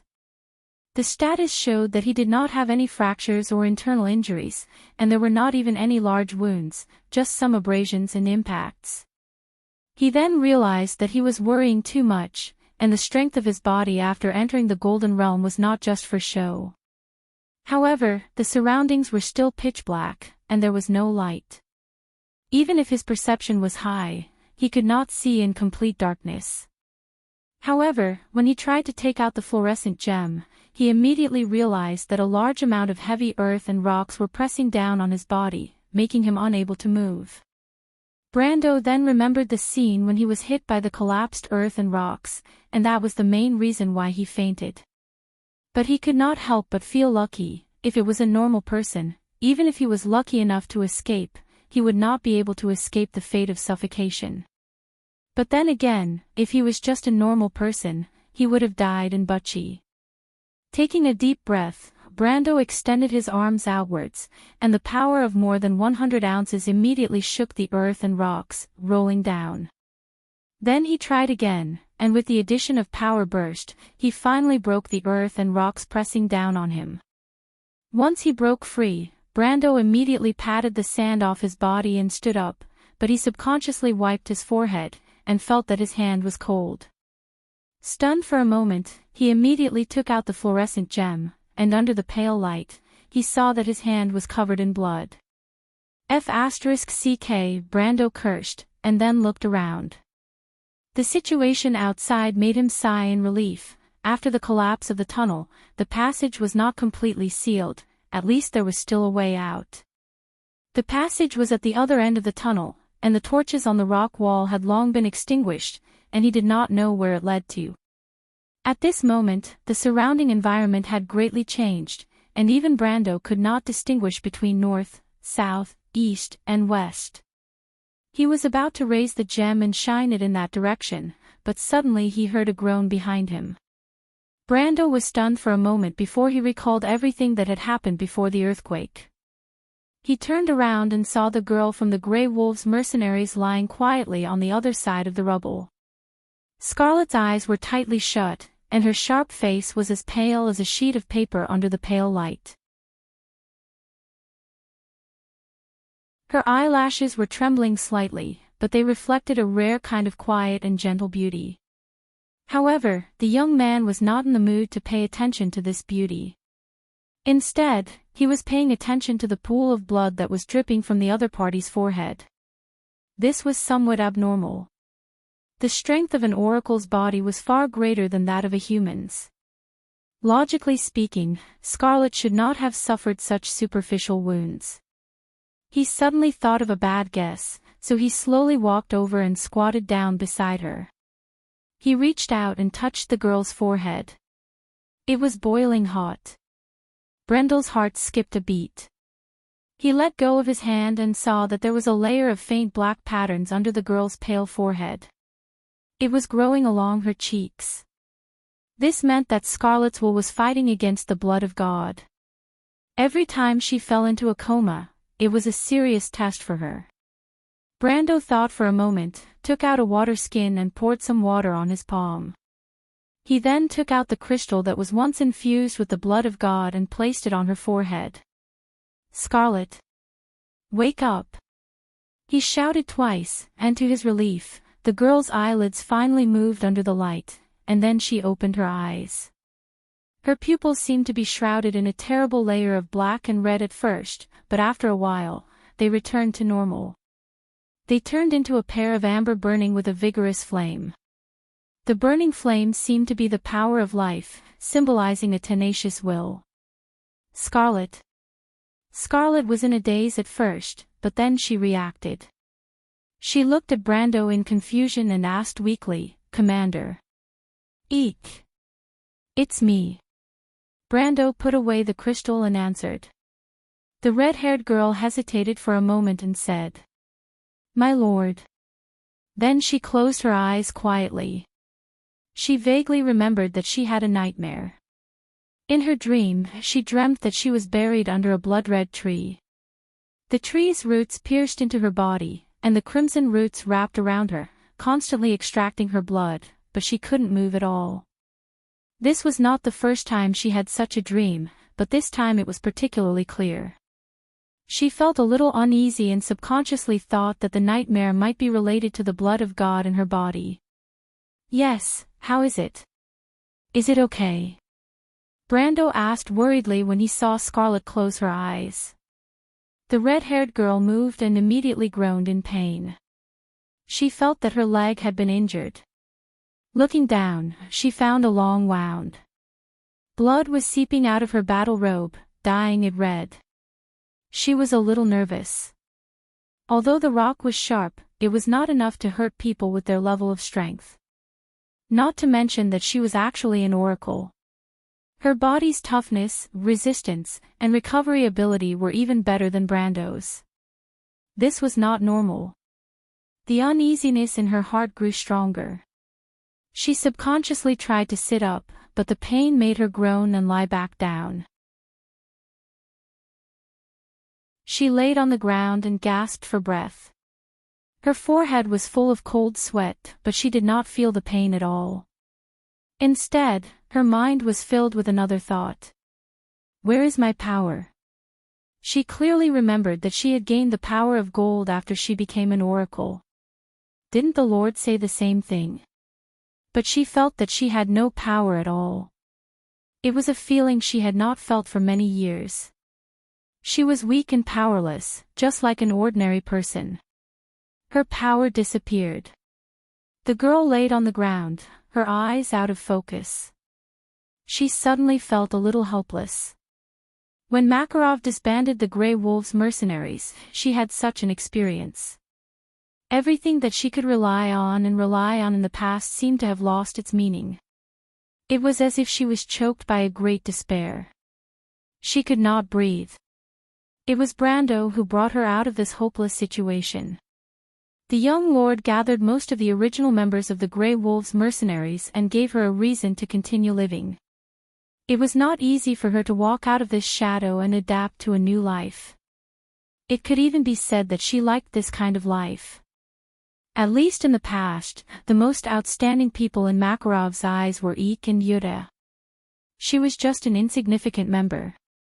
But in this place, whether it was because of the power of gold from the blood of God or not, at least she could feel that Brando valued her. Her existence was not insignificant. She was also one of the most important forces in the Lord's group. Moreover, she could continue to fight side by side with the original members of the Grey Wolves mercenaries. This made Scarlet feel satisfied, even if it was very short. She had expected that she would one day become an oracle and lose everything she had now. But she did not expect that Martha was playing a joke on her. When she just blended into the environment, she found that her power had completely disappeared. Right now, she was no different from a normal person. She was even weaker than a normal person. But she knew that a noble did not need a useless retainer. Even though she was also a normal person, she admitted that she was not as smart and knowledgeable as Martha. She could not help but tremble when she thought of this. What's wrong? Brando saw that Scarlet's face was pale and did not say a word. My lord. Scarlet said in a small voice, I don't have any power. Brando was stunned. It was normal to lose too much blood, but he felt that it was a little strange. Logically speaking, an oracle's body should not be so heavily injured. But what was even stranger was Scarlet's strange words. This girl was lying on the ground, her face pale and weak. She said to him weakly, My lord, I don't have any power. What does this mean? Is she asking me to help her up? If it was a young Roman, Brando could understand. But in his impression, Scarlet was an introverted girl. Not to mention acting coquettishly, she was almost as expressionless as Falerne. There must be a reason for this abnormality. Brando carefully observed to see if Scarlet had become an oracle. She pretended to be like this to ambush him, but he was very familiar with the signs of an oracle. She did not look like she was controlled by the blood of gods. He showed a puzzled expression, But Scarlet's mind was in a mess. She did not notice Brando's confusion. Her mind was filled with the ruthless look of Makarov, who she regarded as both a father and a teacher. She could not help but repeat her words, My lord, I don't have any power left. I'm afraid I can't keep up with you. Brando was stunned again. What's going on? However, he suddenly understood and asked tentatively, You've lost your gold power? Scarlet's face paled and nodded slowly. I see. Brando nodded. This time, it was Scarlet's turn to be stunned. Scarlet had imagined Brando's reaction more than once. She was afraid that the same thing would happen again. But she did not expect Brendel's reaction, as if he suddenly realized something. It's nothing. Brando shook his head. He knew that what happened to Scarlet was not a good sign. It meant that the conflict between the blood of gods had intensified. When she regained her power, she would become a true oracle. It would not take too long. It would take at most a few days, or at least a few hours. At that time, her power would reach a new level, but she would no longer be her original self. But of course, he could not tell her directly. He comforted her, "It's all right. Can't you stand up?" Scarlet was completely stunned. She nodded in confusion. Brando extended his hand, "Let me help you." Brando's voice was not loud when he said this. It was even a little gentle out of sympathy for the poor girl. Scarlet felt as if his words had penetrated all defenses and hit her heart. She felt tears welling up in her eyes. P.S. These 2 chapters are written very smoothly. Is this love? To be continued. If you want to know what will happen next, please go to www.chidian.com. There are more chapters. Support the author, support the original reading. You're tuning into the LoveLore Library YouTube channel. We're so grateful for your support, and don't forget to subscribe to join us on this incredible journey through captivating stories. Your generosity through donations truly makes a world of difference, as it's the primary source of revenue that allows me to expand and enhance this channel for you. Thank you from the bottom of my heart for being a part of this adventure.